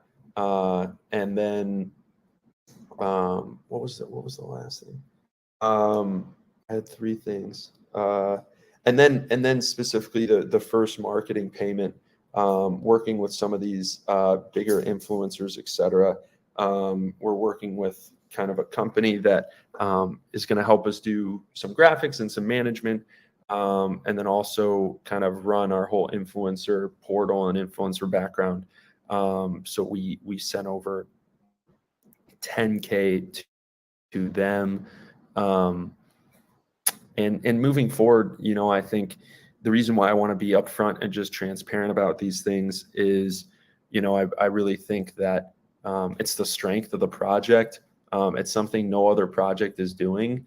And, for harm or foul, maybe it's a good idea that they're not doing it because they don't get slack from their community, or they don't, get people reaching out. And some people can be positive. Other people can just be like, you're an idiot. And, what the hell? And why did you do this? And we could have done this much better. And I think that's just something we live with, and we just kind of take on the chin, keep a smile on our face, and just say, hey, if you believe in what I'm talking about, and you trust me as a creator and a leader, know that Frankenpunks is all I think about. And I would never do something that I think would hurt the community, nor put the community in a bad spot. So, I that's kind of my take on that. And, I think we're doing this because we really care about people understanding where we're at, where community funds are being used, and et cetera. I personally have taken some ETH, and actually bought in some Frankenpunks. I'm not going to be airdropping world to myself. I won't be on the allow list. I won't be on things like that. I just really enjoy giving Frankenpunks away. As you can see, I think, one of the happiest things one of the things that makes me the happiest is really, engaging new members and getting people into the community that really want to participate and be a part of what we're doing. So that's, if you've noticed a wallet with a bunch of Frankenpunks in it, that's me probably. I still plan on giving more away. I still plan on probably buying a few Frankenpunks, creating contests, creating giveaways, etc. I think that's something that I just really enjoy doing. I think people really like it. And I also think is just fantastic marketing. So we're not, like we've always said, we're not using community funds to buy Frankenpunks. We're not using community funds to buy Frankenpunks behind people's back, etc. That's not happening at all. What we are doing is we've had, quite a few things that I think in the last month were really important for the project, really important for, the team, connecting with collectors, connecting with people who are at these big events, really setting the stage for NFT NYC, which gets me to my kind of finish, or leads me to my next point, which is NFT NYC, right? Guys, this thing is right around the corner. It's going to be June 20th, so we're roughly 2 months away, and we have a bunch of options. That we can kind of jump on, and we can get after, which I think is really fun. So one of the things that I think is great is we have a fairly large marketing budget. As I see it, there's roughly 4 different options that we have to, actually utilize some of our marketing budget to get in front of more collectors and more people, and have a really strong presence at NFT NYC. So, and I'm going to read them off to you right now, and I'll post something. I'll post this. Fuck it. I'm actually just going to post this in the Discord chat right now. So I'm going to post this in the Discord chat. People are on the Discord chat. Take a look. Essentially, oh shit, I just posted wrong chat. Posted in the lab. Nobody's in the lab. VC chat. Give me a second here. Okay, so I just posted this, and I want you guys to take a look at it, just so you can see exactly what's going on here. There's a few different options we have, being quite a successful NFT project. Now, I've spoken with Charles and Angela, who are the 2 representatives of sponsorships at NFT NYC. So there's actually quite a few things that we can do. We have the bottom, which is a silver sponsorship. Silver is $10K. We get a table. I'd get a 5-minute talk in front of some people, I think. We get a few tickets, but it's basically your booth. You get a booth inside NFT NYC. There's so many projects coming, or so many people coming. I think they said it's like 3 floors of exhibitions. That's $10,000. We then can scroll up. I don't think the snack bar is gone now. The barista, we could do barista, or we could do day bar sponsor. So one's $20K and one's $30K. One's $20K and one's $30K. There's a bunch of different things. I think from what they said, the day bar sponsor, it's just basically you're not manning it. This is something that CyberKongs did last time. They had actually like bananas out there. They were giving away bananas. You basically can hang out around there, talk to people, have people come up, see your brand, get refreshments, etc. You still get a channel, you still get a table. There's a bunch of things that we can do with this list: the VIP, general mission, media, etc. Now the gold and platinum sponsors, one is 75, one is 100, which I'm open to. If we want to spend a fair amount of money on this and we think it's going to be worth it, I'm open to spending 75 or 100K. I think having a presence here, getting in front of as many as 10,000, 20,000 people, allowing me to chat with some big name people, but also just getting up and showcasing the collection, I think is really big. We get a really large exhibition space. We could sponsor a stage. I mean, what the fuck? We could sponsor a stage. We get a chat. We get a bunch of tickets. We could probably even give away some of these tickets to the community. And even there's a 5th or a 6th. There's a 5th option as well, which we are going to be doing as well, that, you know, we want outside of NFT NYC events. You know, we want actually, you know, after parties, an event location, you know, a place that we can all congregate, get drinks. We get this face in front of everyone. We definitely going to the moon. Yeah, I mean, I think I mean, what a interesting looking guy. Who is that guy? I don't even know him. You know, I think one of the strongest things about hosting these events is I think we want the team to get in front of collectors. We just want the team to get in front of prospective Frankens, because I think, you know, when people attend these things, when people see the effort and the time that we put into things like this, I think, you know, they're really, it makes a big difference. You know, it just makes a big difference. People really connect with it. And I think that's really important.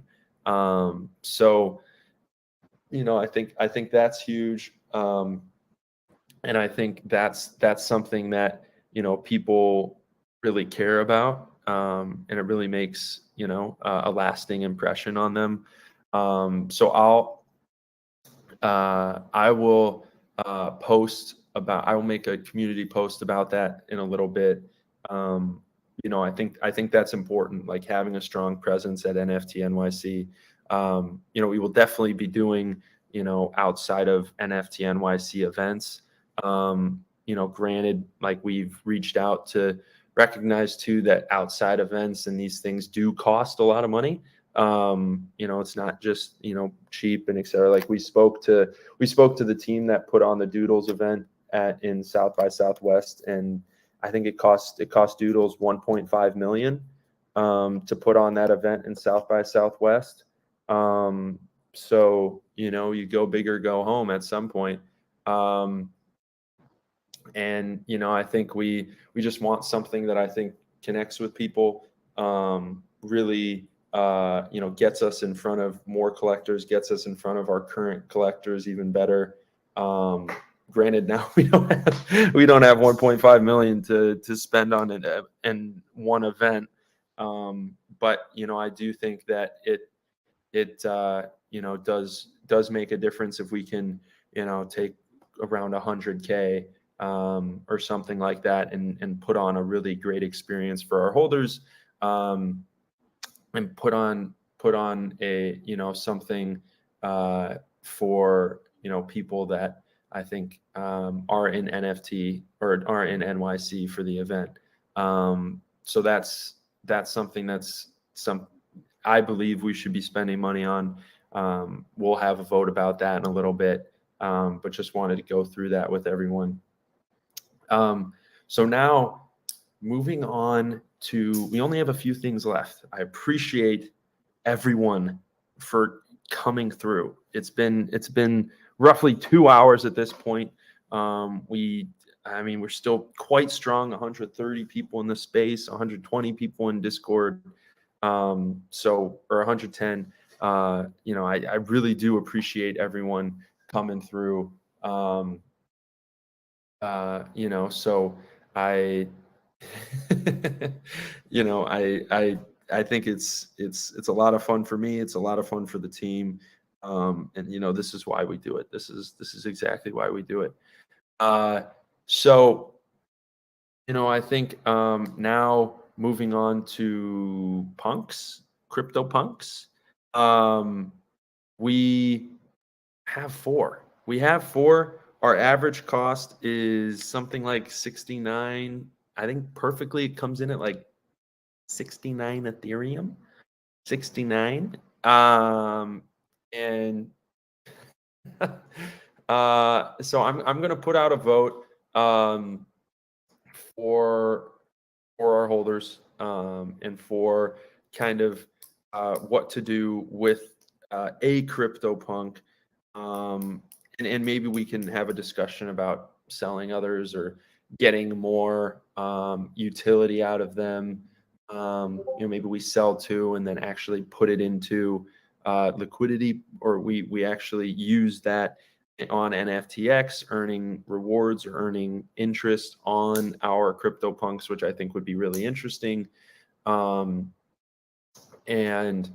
or we could just sell one and actually gift it back to our holders. We'd buy World and we'd gift it back to our holders.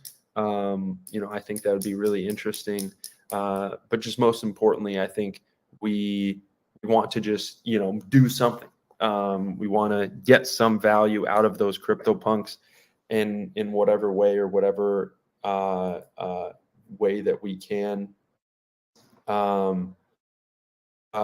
So I'm sorry. So I just want to, have even a small, simple discussion about that. It looks like some people are like, sell them all and put it into NYC NFT. Frankenpunks food truck that travels east to west. I mean, that's not a bad idea at all. But I mean, I would make terrible food.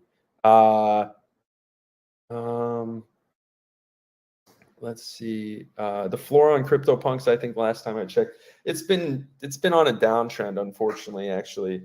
But I think it's something like 63 or 62.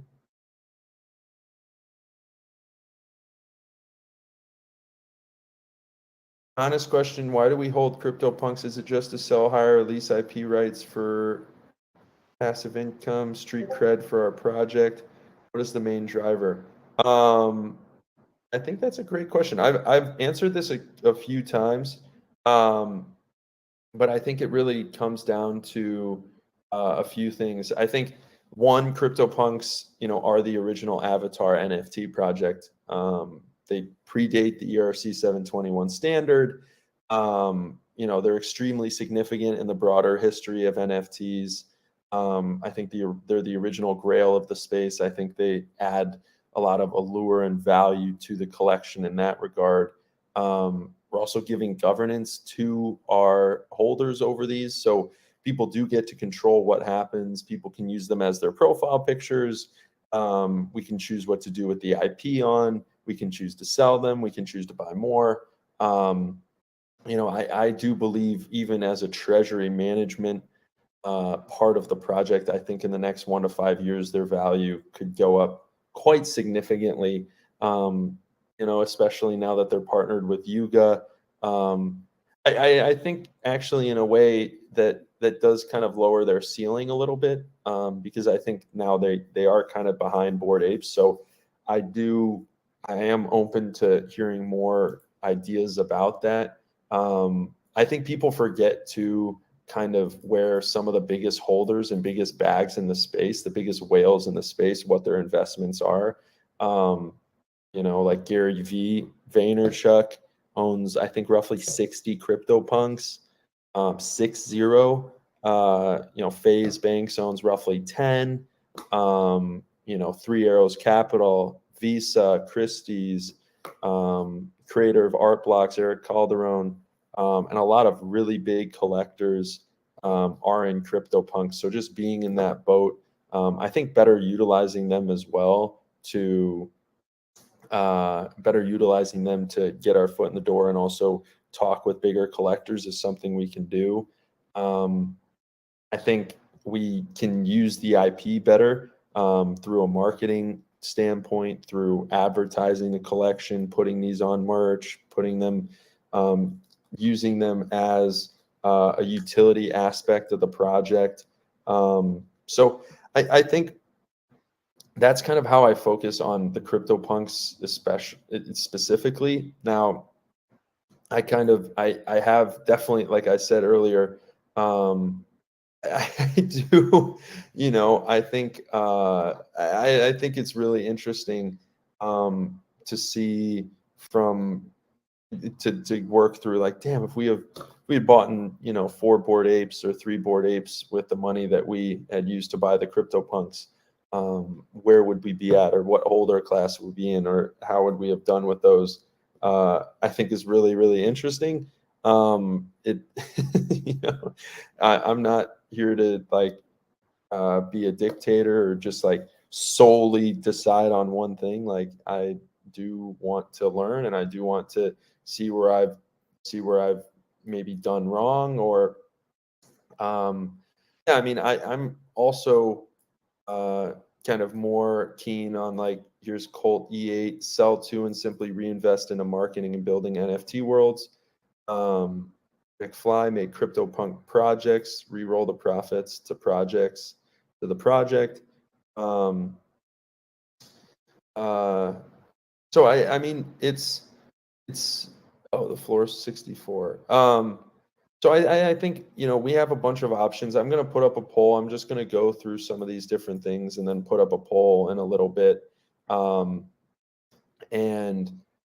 try and get, a little more community feedback on exactly what we want to do with those.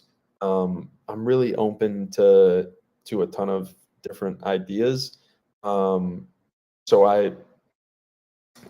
it's something that I think, is definitely like in our purview, or in kind of our future, is just like, hey, what do we want to do with these, and how do we get the most out of these, because I think that's really important. I think that's something that is a big advantage or value add for us, and I think we can do a better job engaging the punk community, and actually reaching out and talking to the punk community, and getting in to them. So I really do think that's kind of a good potential piece for us that we just have not used. We just really have not gotten a lot out of. So that's something I definitely want to take a deeper look at, and kind of dedicate more time to. So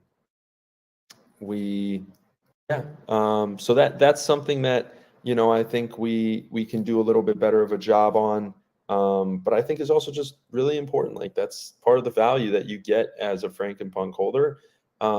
That's part of the value that you get at being in this project.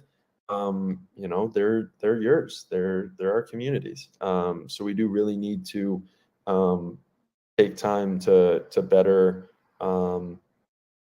utilize those and get more value out of them.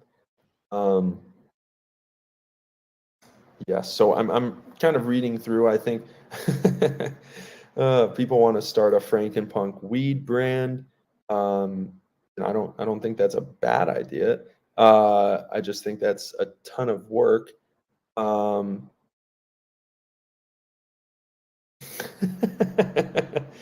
Yeah, you're right. I should actually get some water, but I appreciate that, Slanus. I am just kind of rolling through. If people know, in Frankenpunks, I'm also just can do this from time to time. A one-man show up here, guys. It's not anything crazy. I am used to it in some regard. We also just have a lot of good entertainers, or a lot of good orators, speakers on this stuff. So I think that's something that I'm very comfortable doing.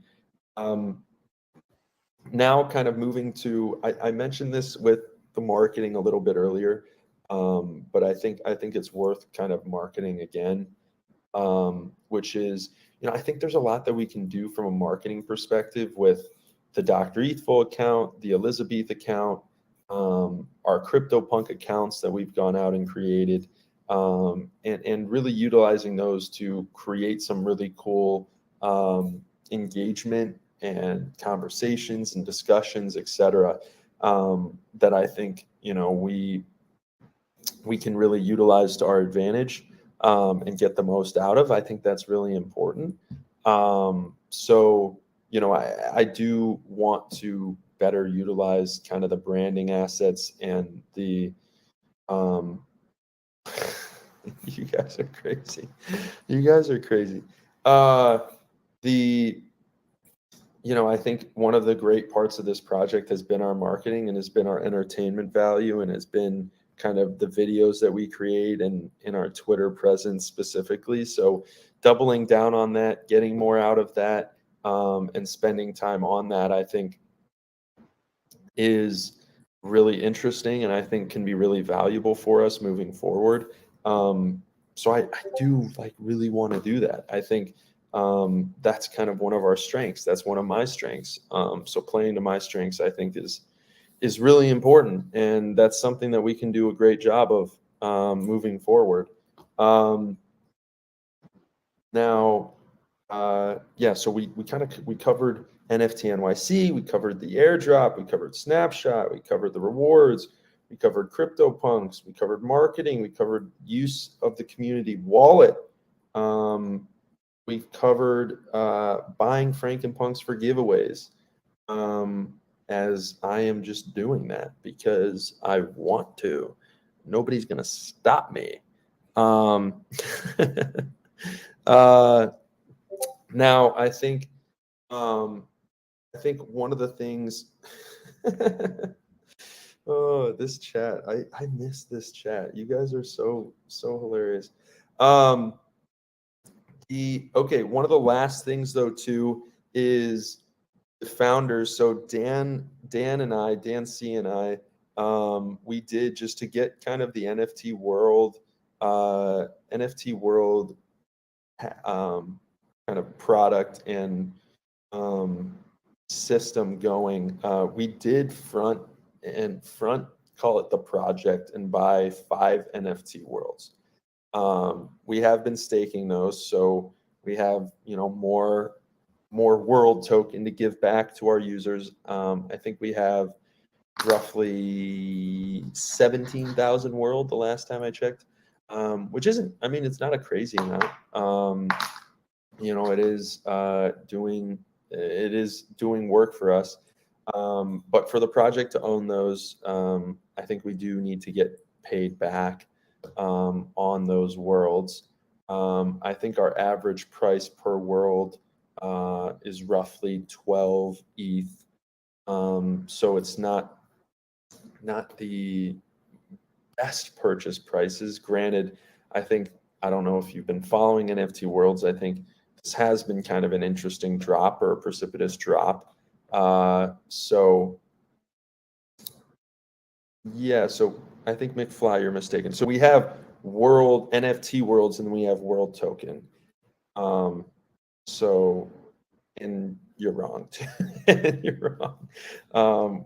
I explained a fair amount on some of the ETH that we've, some was transferred into USDC to actually just lock in some of the profits. Some was transferred into NFT world token, and then some was used to pay for the marketing itself.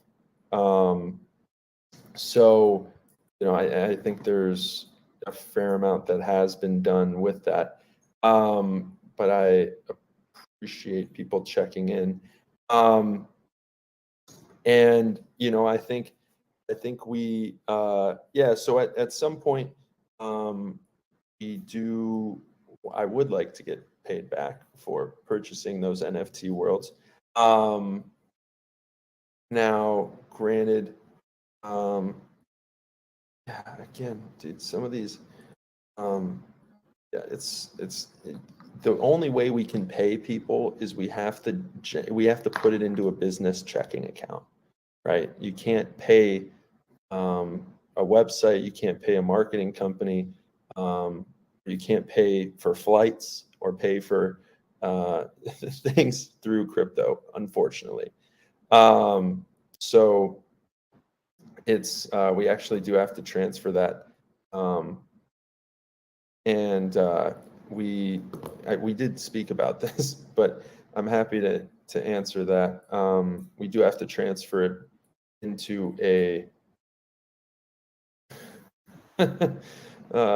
we do have to transfer it into a business checking account. Unfortunately, not everything's payable in crypto yet. But yeah, so we do in some regard, we do have to purchase those worlds as a community. So again, I'm just being quite upfront and quite simple. White paper V2 when, Doc? NT64, thank you for the question. So we, sorry, I'm just looking at the kidney for ETH. We are working on it right now, actually. Dan has been working on it over the last few days. I've been working on it as well. We are basically going to round up all of this into a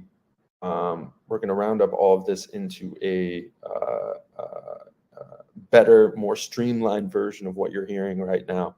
As obviously we've been talking for a while, there's a lot to go through, and it's just a ton.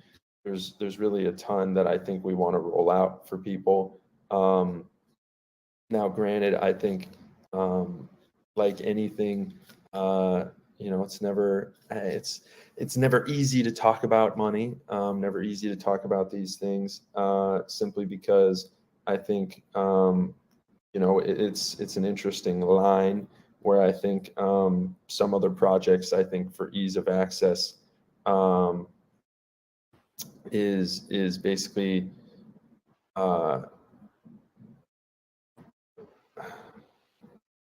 so it's basically easy to I think just hide it all behind a curtain, hide it all in a black box.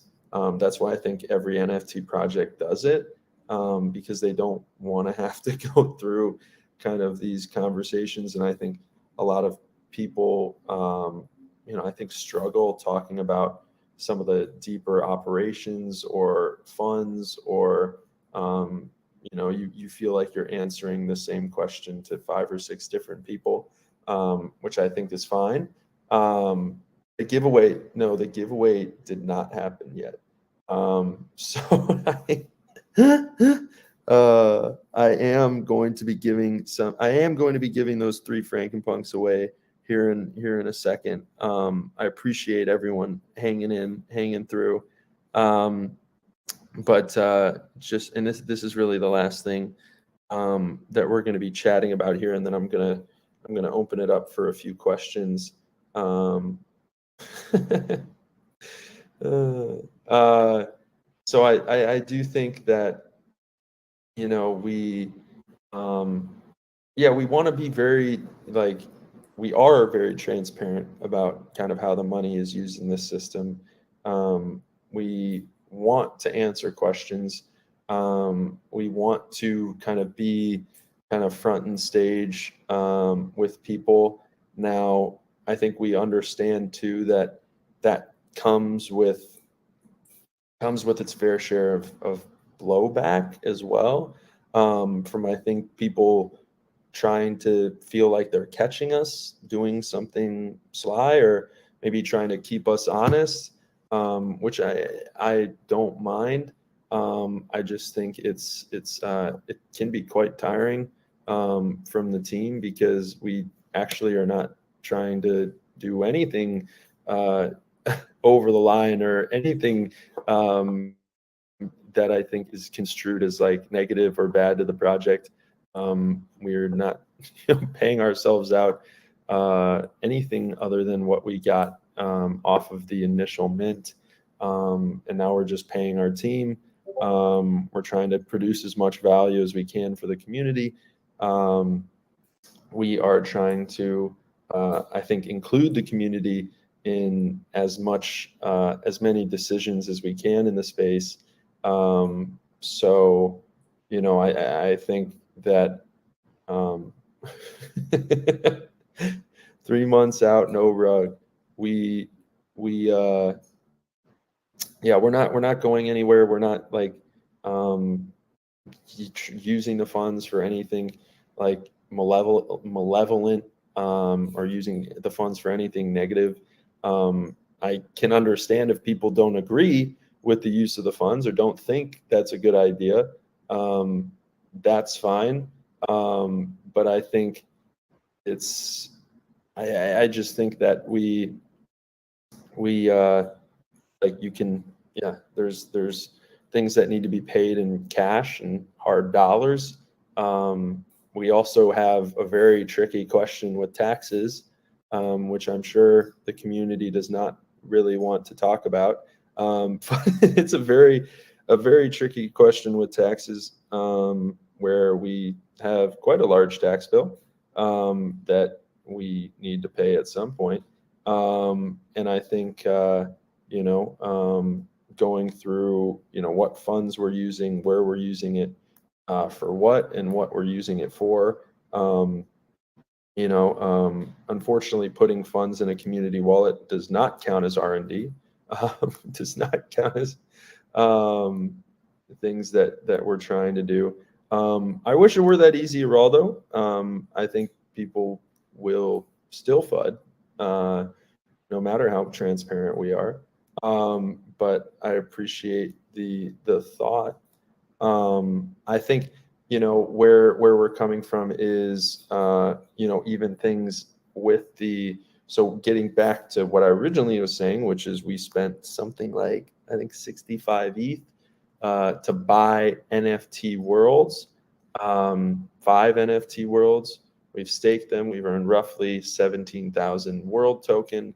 I think we should get paid back from that. I think we should, we've kind of just wanted to get everything started and get it into a spot where, we can be quite successful moving forward, have some cool utility.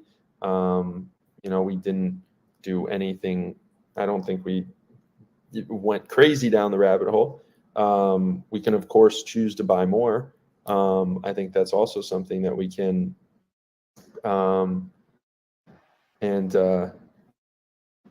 So we can we buy another 15 worlds? No, I don't think we should buy 15 worlds. But I agree with that, Geraldo. We can put that together very easily. We did it all through, I think it was just one wallet. Some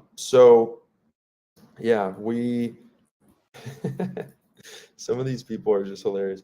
I think, again, it's kind of like a community governed project. It's a community governed wallet. I think at some point you do need to have some contribution, or some leadership on what is happening with the wallet, how it's being used, what funds are being used, people throughout, surprise and delighting, where I think to surprise and delight means we do need to use funds.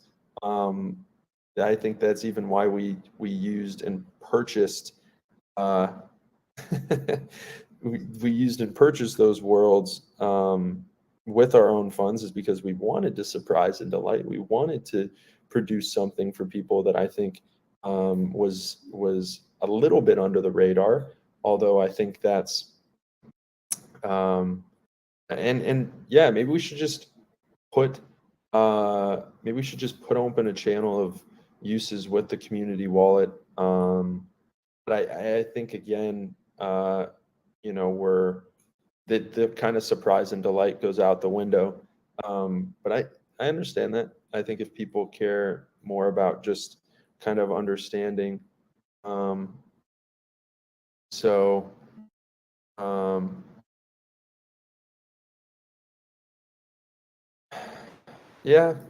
points have changed. McFly bought in for the original white paper and punk fractionalization. Well, that changed even before kind of we sold. There was that kind of has never been our vision. It was an initial thought and idea, but we changed it. Yeah, so I understand. You can sell, you can move on. I'm not like, I think the reason that we're being so upfront about this is it is what it is. We're going to be with the project for, until the wheels come off or until we hit the moon. So I think we do need to have, control over the vision and control over kind of how we're creating value. I think we do have a lot of things to do over the next 2 or 3 weeks.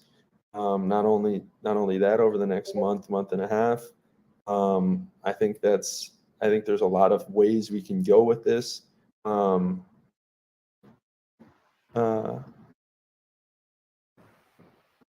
I appreciate that, NT. Yeah, well, I think it, yeah, all these people. No, I don't think I'm telling you to leave. I'm just saying, I'd rather, if you want to, I don't know, FUD us and kind of get after us, like, yeah, I'm just saying, like, the door is there. Like, I think I think we are basically trying to. I think, dude, we're basically trying to. I think we're basically trying to. I don't know. How do I even put it? I think it's a two-way street in some senses. Like, we are trying to build as much value as we can. Some people won't see the value that we have. Other people, like, it seems like a fair amount, do see the value that we have. So I don't know. I think it's like, I think, as much as people can tell us, like, hey, we're not we're not doing the right thing, or this is shit, or hey, I don't like your vision, or I like this. It's like, okay, like, to each their own. Then I guess, like, this is what it is. So, I think I just think, like, we're moving into a new chapter. We're moving into a different phase of the project. And I don't think it's possible to please everyone. I don't think it's possible to make everyone happy, and that's just unfortunate. So I appreciate that, Araldo. So I okay, so that's kind of everything that I wanted to chat about today. I'm going to make a community vote channel, of course. I'm going to kind of go through I'm going to go through kind of everyone's thoughts in the Discord chat, and do my best to kind of stay up to date with. Thanks, Seth. I'm going to basically set up a channel. I want to hear everyone out on this. I want to kind of do this job to the best of my ability, of just staying true to at least as much of the vision as we can, of being a community project, being, something that takes advice, takes input from everyone. So now that everyone's been, I appreciate everyone being so patient. Appreciate everyone who's hung around. I mean, this is just exceptional. Let's do the giveaway. I said there was going to be 3 winners, didn't I? 3. Mark them. 3. Let me see. What was the?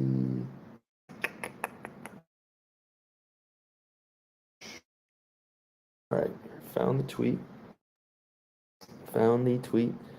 And I'm gonna go through. I'm gonna randomly select one person from the comments, one person from the likes, and one person from the retweets. Okay. It landed on MD Pissed. MDPSSD.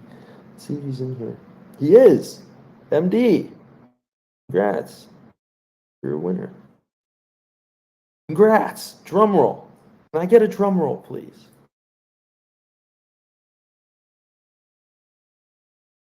All right. Thanks for sticking around, boss. That's, like, really awesome of you. I just shot you a DM. All right, let's get back to, okay. Now I'm going into the likes. Centims. Mr. Santi. Mr. Santi 100. Mr. Santi. Let's see if he's in here. He's got a Frankenpunk profile pic too.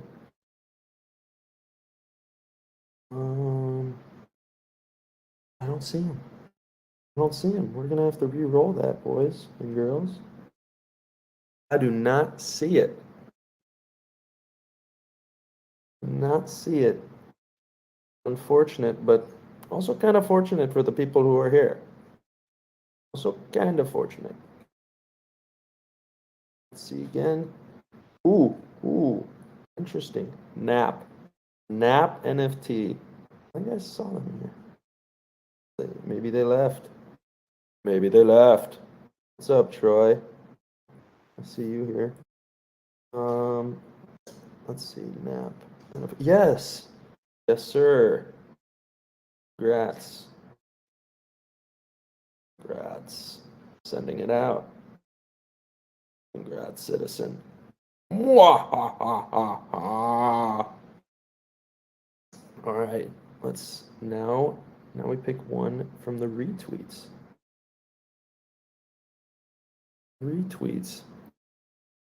One from the retweets. All right, let's scroll. Ooh, Apezilla. What an interesting profile pic. That's pretty dope, dude. Apezilla. See if they're in here. Let's see if they're in here. I do not see them. Oh, we're gonna have to redraw, ladies and gents. We're gonna have to redraw.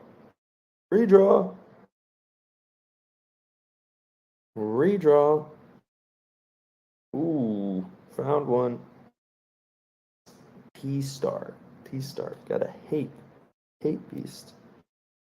T-Star 77. Are they here?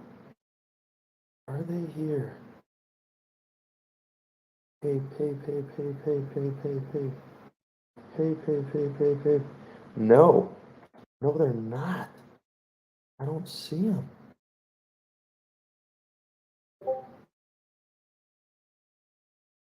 I don't see them. We're gonna have to go again. Oh my God. Lucky folks. Ooh. Psychedelics Anonymous. Rare Max. Multi-groove ETH in C3. Let's see. Psychedelic. Oh! Winner.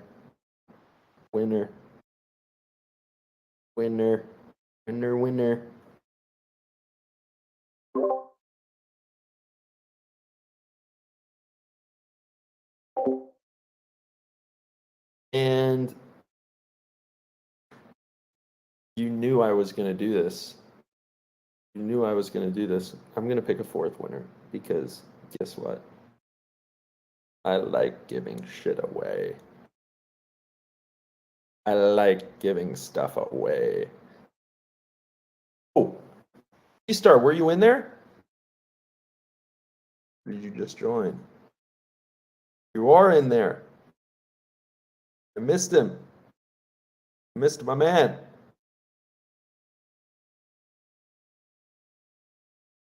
Sorry, you don't get one. I'm sorry. I'm just kidding. You get one. I don't know why I couldn't find you. That's so weird, though. That's so unfortunate.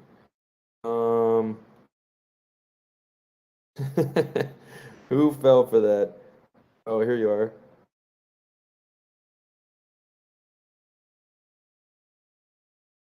All right, I just sent you. God, I guess I'm giving out 5. Am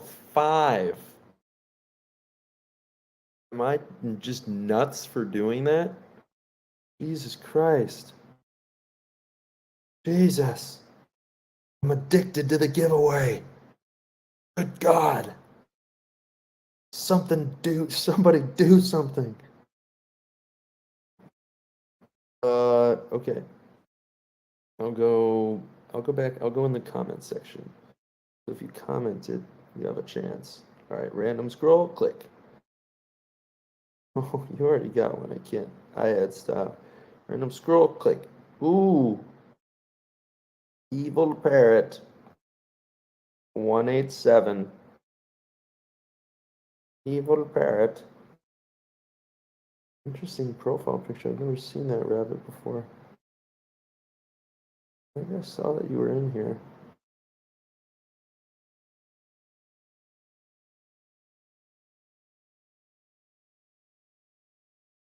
I do not see you.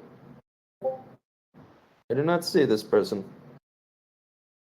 Also doesn't show me. Sometimes it doesn't show me over 100. Can I get a reroll? Reroll.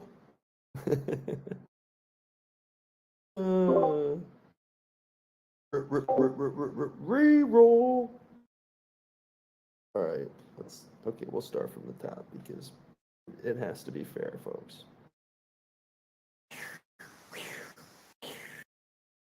Ooh, that one. Ash. Masup. Ash. I don't even know what that profile picture is. Masup.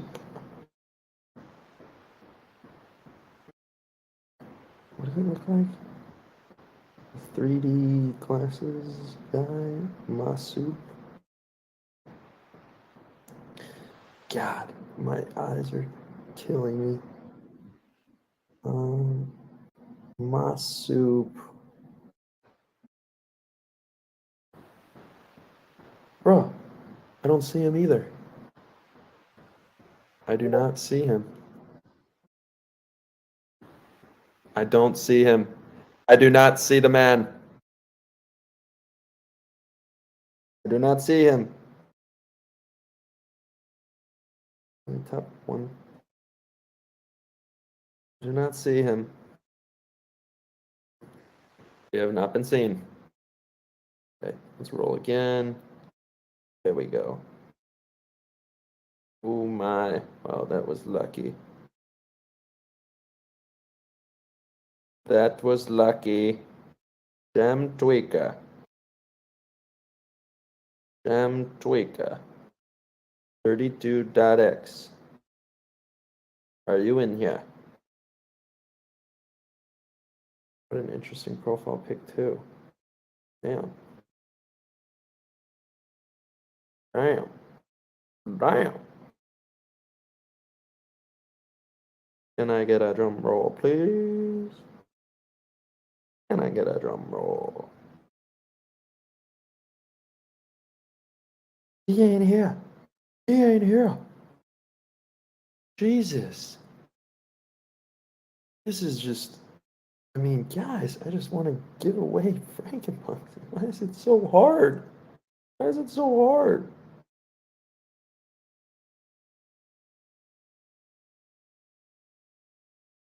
Okay, reroll, reroll. Here's one. Zink. It's Zink. Zink. ZYNIC. Oh, you're here. We have a winner. We have a winner. We have a winner.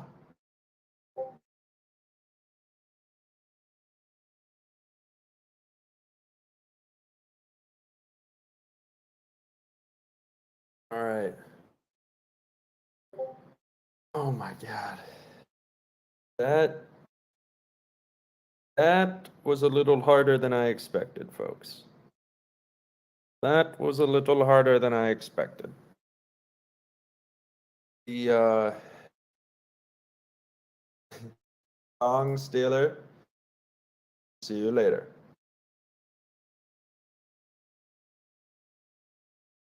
Who's posting sus stuff? Nigel, tell me. We shall boot him.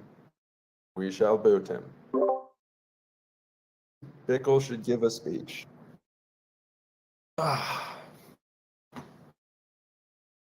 Pickle I ate pickle last night, and unfortunately, he's gone.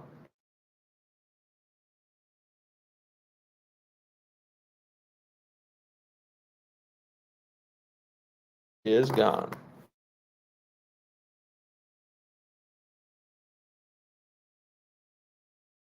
All right.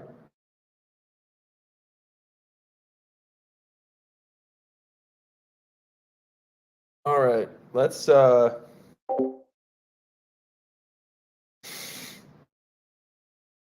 right. Let's go through let's have a few questions. Let's have a few questions. I'll stay here for another 17 minutes. Rounded out at 4 p.m. Let's have another. Let's just go through and answer a few questions for people that do want that. Do want to ask a few questions.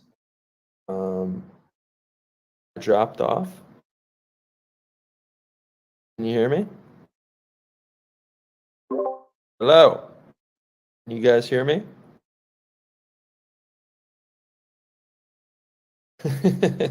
Doc is prepping for the TED Talk marathon. You don't even know what you saying because you are right. You are so right.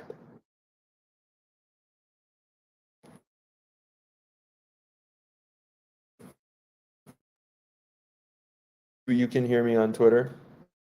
Can you hear me on Discord?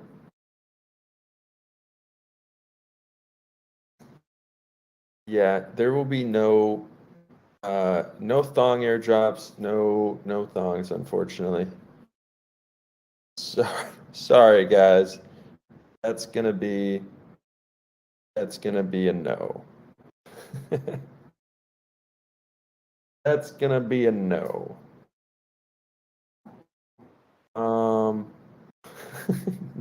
No thongs. Sorry, gentlemen. Yes. I am sorry. That is not. What is the speed velocity of an unladen swallow? What continent is this swallow from? Is he a South American swallow or an Eastern European swallow?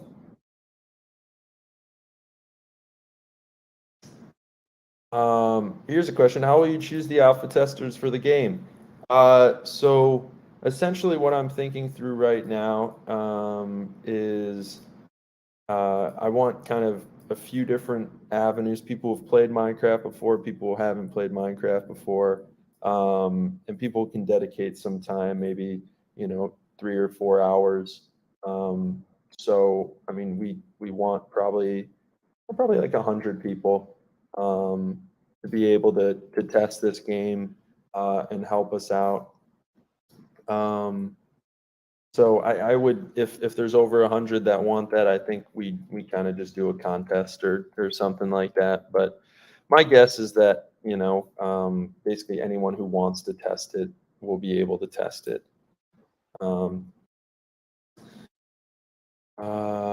Evil scores, how will they play out?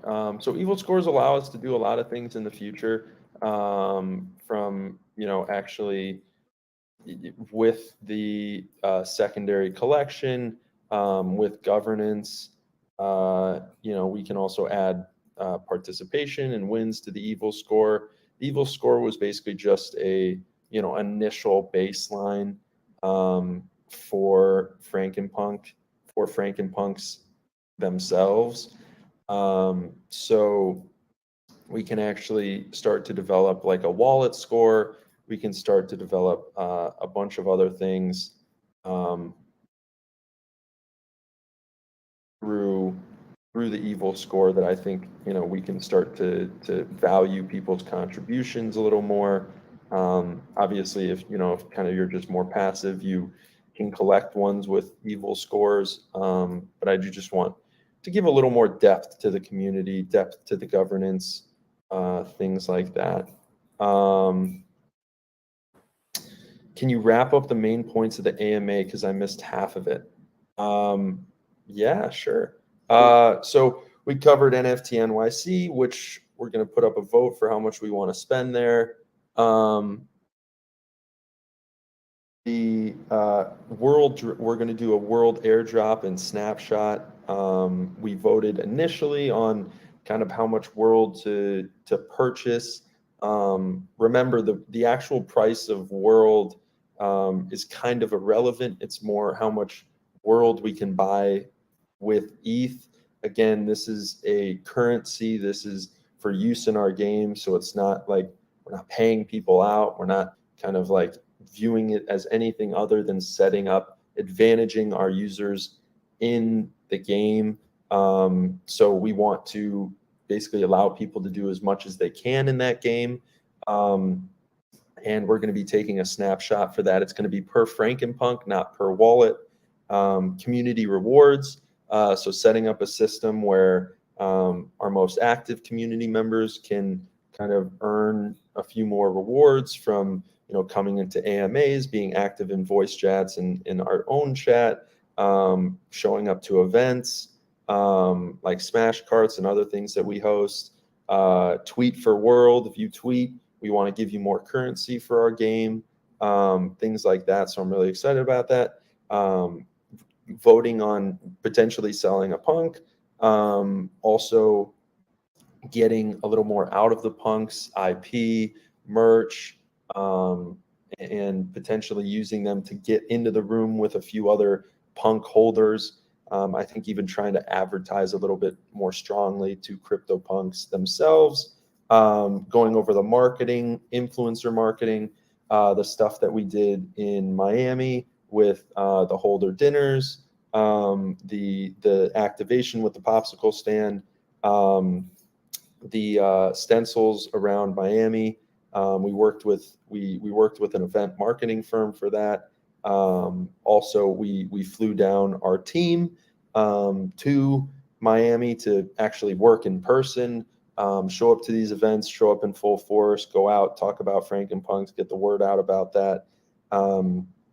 And then even bringing on basically an outsourced CMO who's going to run a lot of our influencer stuff, going to help me run the Twitter, going to be more active on Instagram, help us send out newsletters, utilize a lot of the email addresses that we have, just to throw more lines in the water and get things done like that. The founders have purchased 5 NFT worlds. We'll post kind of about that, paying back the founders for just the NFT worlds. The use of the community wallet, what we've been using the funds for, everyone can obviously see what funds are leaving. But even with that, just being somehow even being more transparent, posting more frequently about that, I think is important. And then, me just personally buying more Frankenpunks, using them for giveaways, using them to just engage with people on Twitter, get more people into the Frankenpunk project, I think is really exciting. And there's more depth to everything there, obviously, but just wanted to better or just wanted to wrap that up for you. Hopefully that answered a few questions for you. Damn it, I missed. Damn it. Oh, Krypton 2811. Who knows? Maybe. Appreciate that, Dom G. Bye, Doc. It was very nice listening to you and look forward to seeing the development. Wish you all in the punks the best. Bye. Thanks, Dom G. I really appreciate that. What inspired you to start this project and give so much back to the community? What's your background before you came up with this idea, please? I was kind of a sales. I worked in sales, tech sales, right out of college. I then kind of became a serial unsuccessful entrepreneur, starting businesses that didn't really succeed, from social media things to actually a golf business to a marketing business with trading firms here in Chicago. But I always kind of loved the community aspect of social media, connecting with people.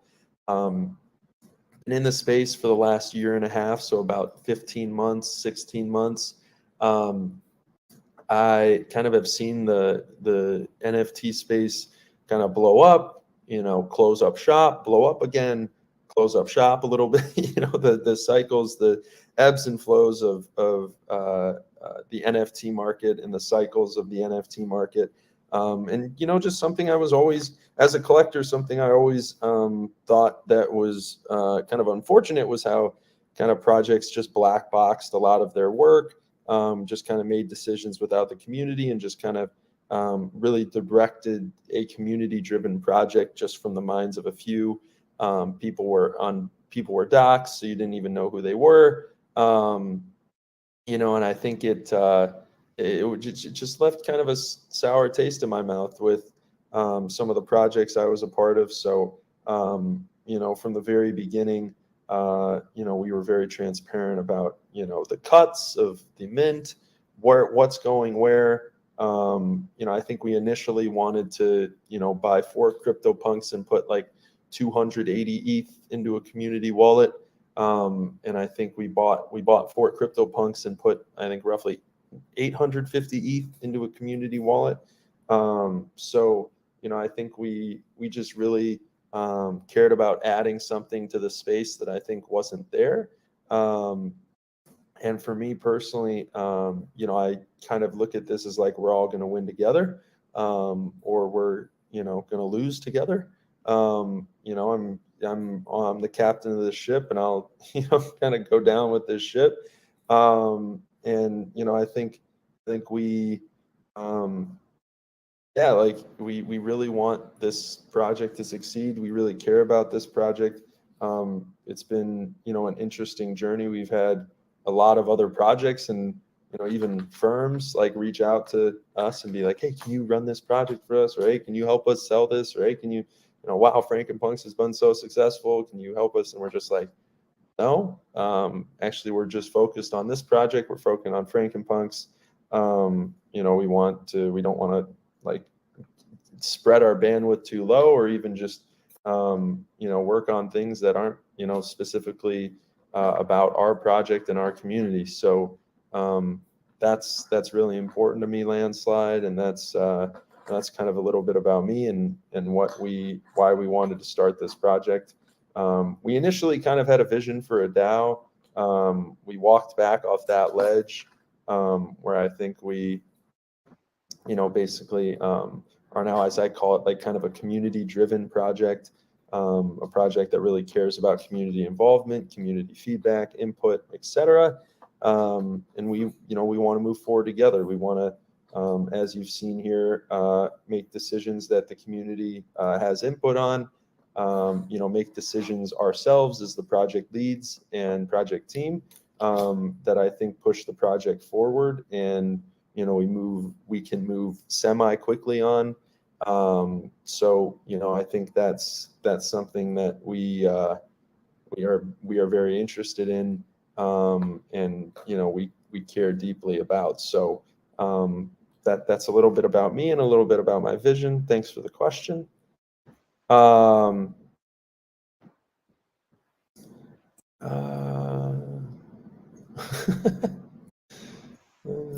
Let me test my PC. That looks pretty sick, Doa. I know. I think extra rolls are good. I actually really like rolls. We start marketing today. We're gonna continue marketing today too. Of course, yeah, could we redo the voting on the various proposals within a 24-hour window to vote? Yeah, of course. I think that's smart.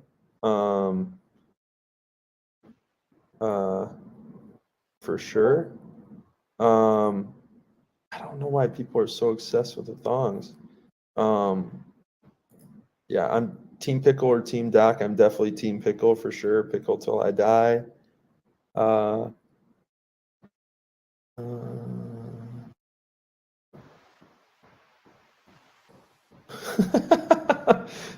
Slyness. I appreciate you, Sly. I really appreciate you staying up with us. That's like, it really means a lot.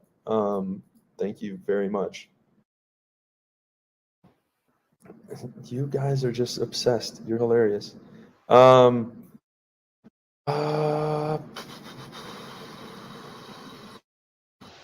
It's 4:52 and I need to be up by 6:30. Nice, dude. Let's go. Yes, NT. Sorry, I'm just reading through these things. Yes.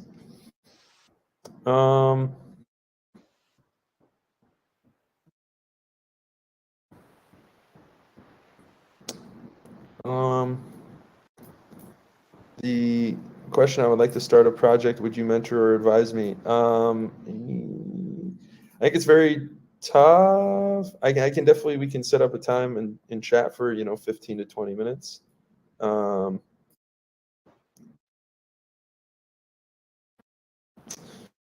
Nigel, do you use Airtable for Twitter? No, we do not. It could help automate the process. It could help. Yeah, maybe if you can send me a note on how to do that, or why you think it's great. Would love to check. When we play golf, Doc, St. Andrews, home of golf in Scotland. Of course, I know what St. Andrews is.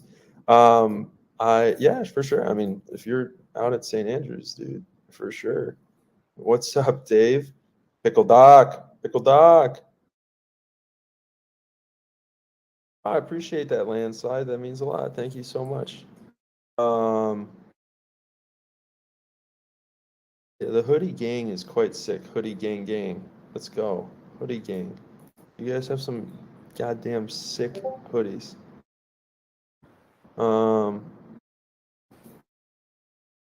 Thanks, Donnie. Bro, I appreciate that. That means a lot. Gosh.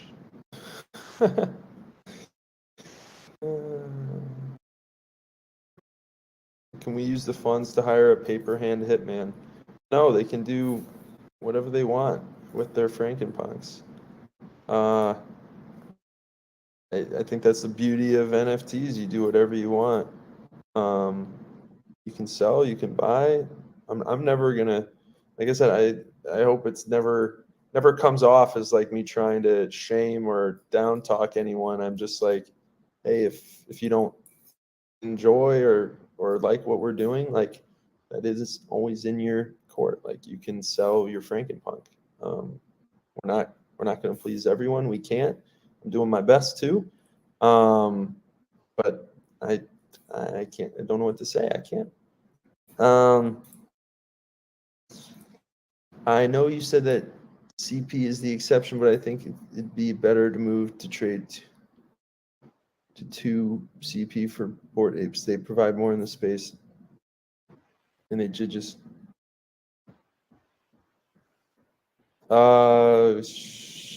yeah, it would more likely be 2 CryptoPunks for 1 Bored Ape. I mean, I'm open to that. Yeah, I'm open to that, I guess. Yeah, I think that's a good question, Benjamin.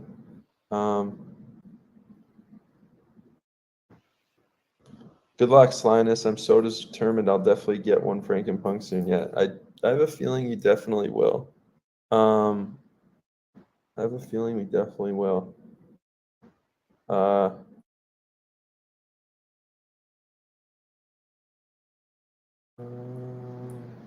Okay, nice. I'm down at the bottom.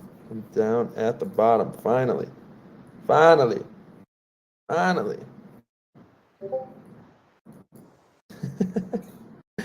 Why do you think I would let you up to the stage, Turb, after this guy's literally in my DMs cussing at me? So yeah, I mean, I think there's I think this person, yeah. So, yeah, I mean, like I said, you know where the door is. I understand this guy also owns 27 Frankenpunks, right? So he, it's unfortunate, but I think it's sometimes now it's you take it too far. This person, let's see what he said in the DMs. I'm going to smack the F out of you whenever I see you? Are you now saying you're gonna hit me? Is that really makes me want to chat with you?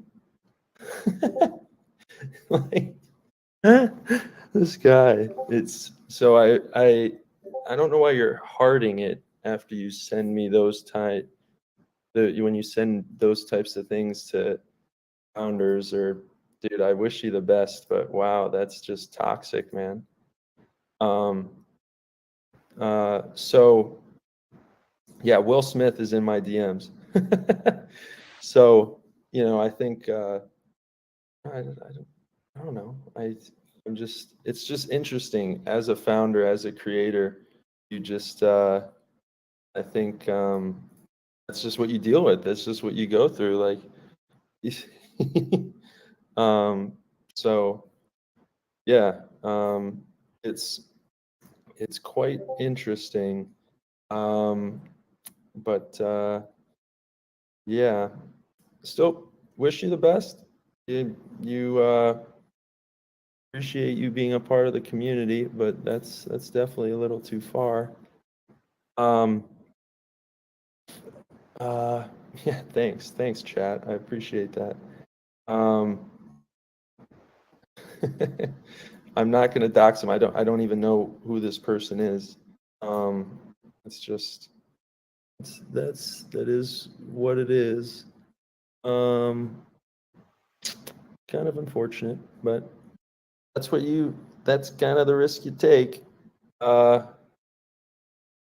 So okay, well, I mean, I think unless anybody has any other questions, I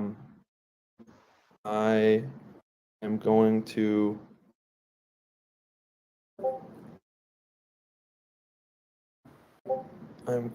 get going. Okay, how do I do this?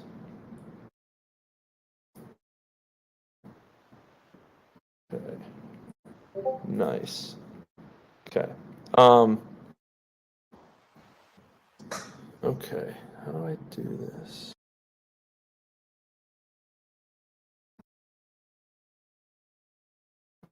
Okay. Okay. I appreciate everyone for showing up. I appreciate the love from basically everyone. I mean, it really means a lot. Like, this stuff,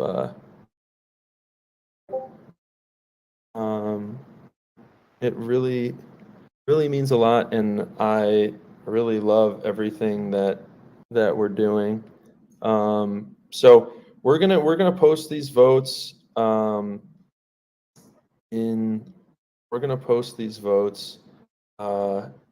in the community vote channel. I'm also just getting my head starting to hurt. I am just loving this a little bit too much. And yeah, we are going to do all that we can to give value back to our holders. We're going to hold more meetings like this. I think this is just a kickoff on exactly what we're ready to do. And so, I mean, I'm kind of ready for this blast off. I really appreciate everyone coming through. And unless there's any pressing questions in the Discord, I I appreciate everyone.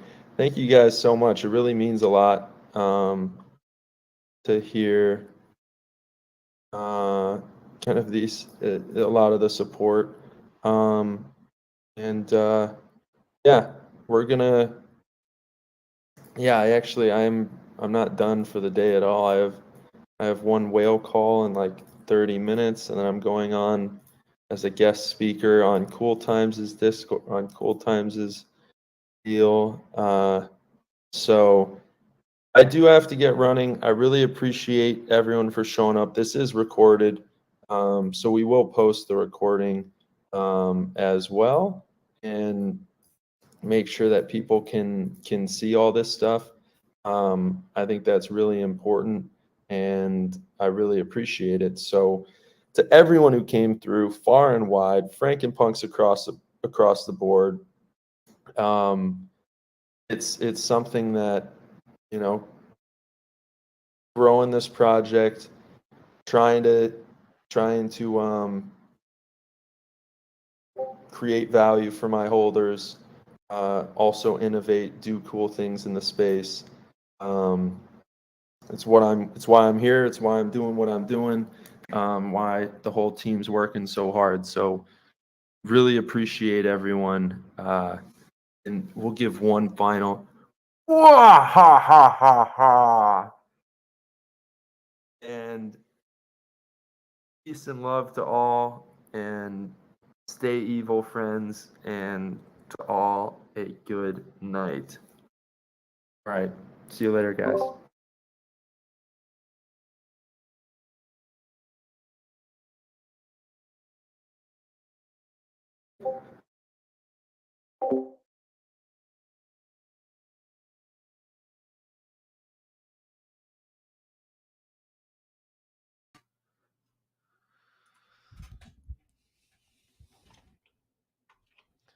Whew. 3-hour stream. Jesus. I think we should just end this.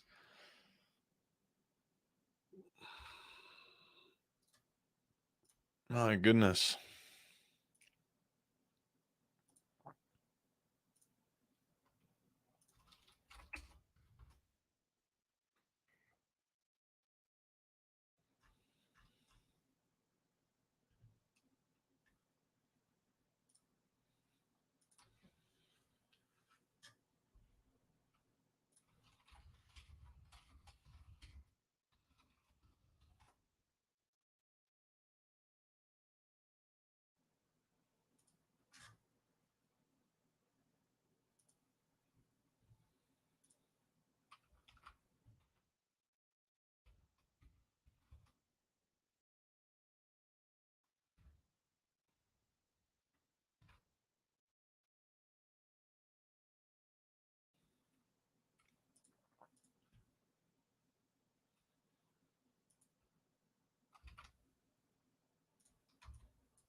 Hours, 13 minutes. Long indeed. I'm just gonna make this video public.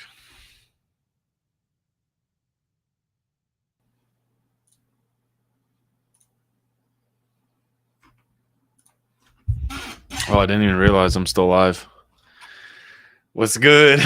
Drop the fire, Dan. Yeah, it was long, but it was really good.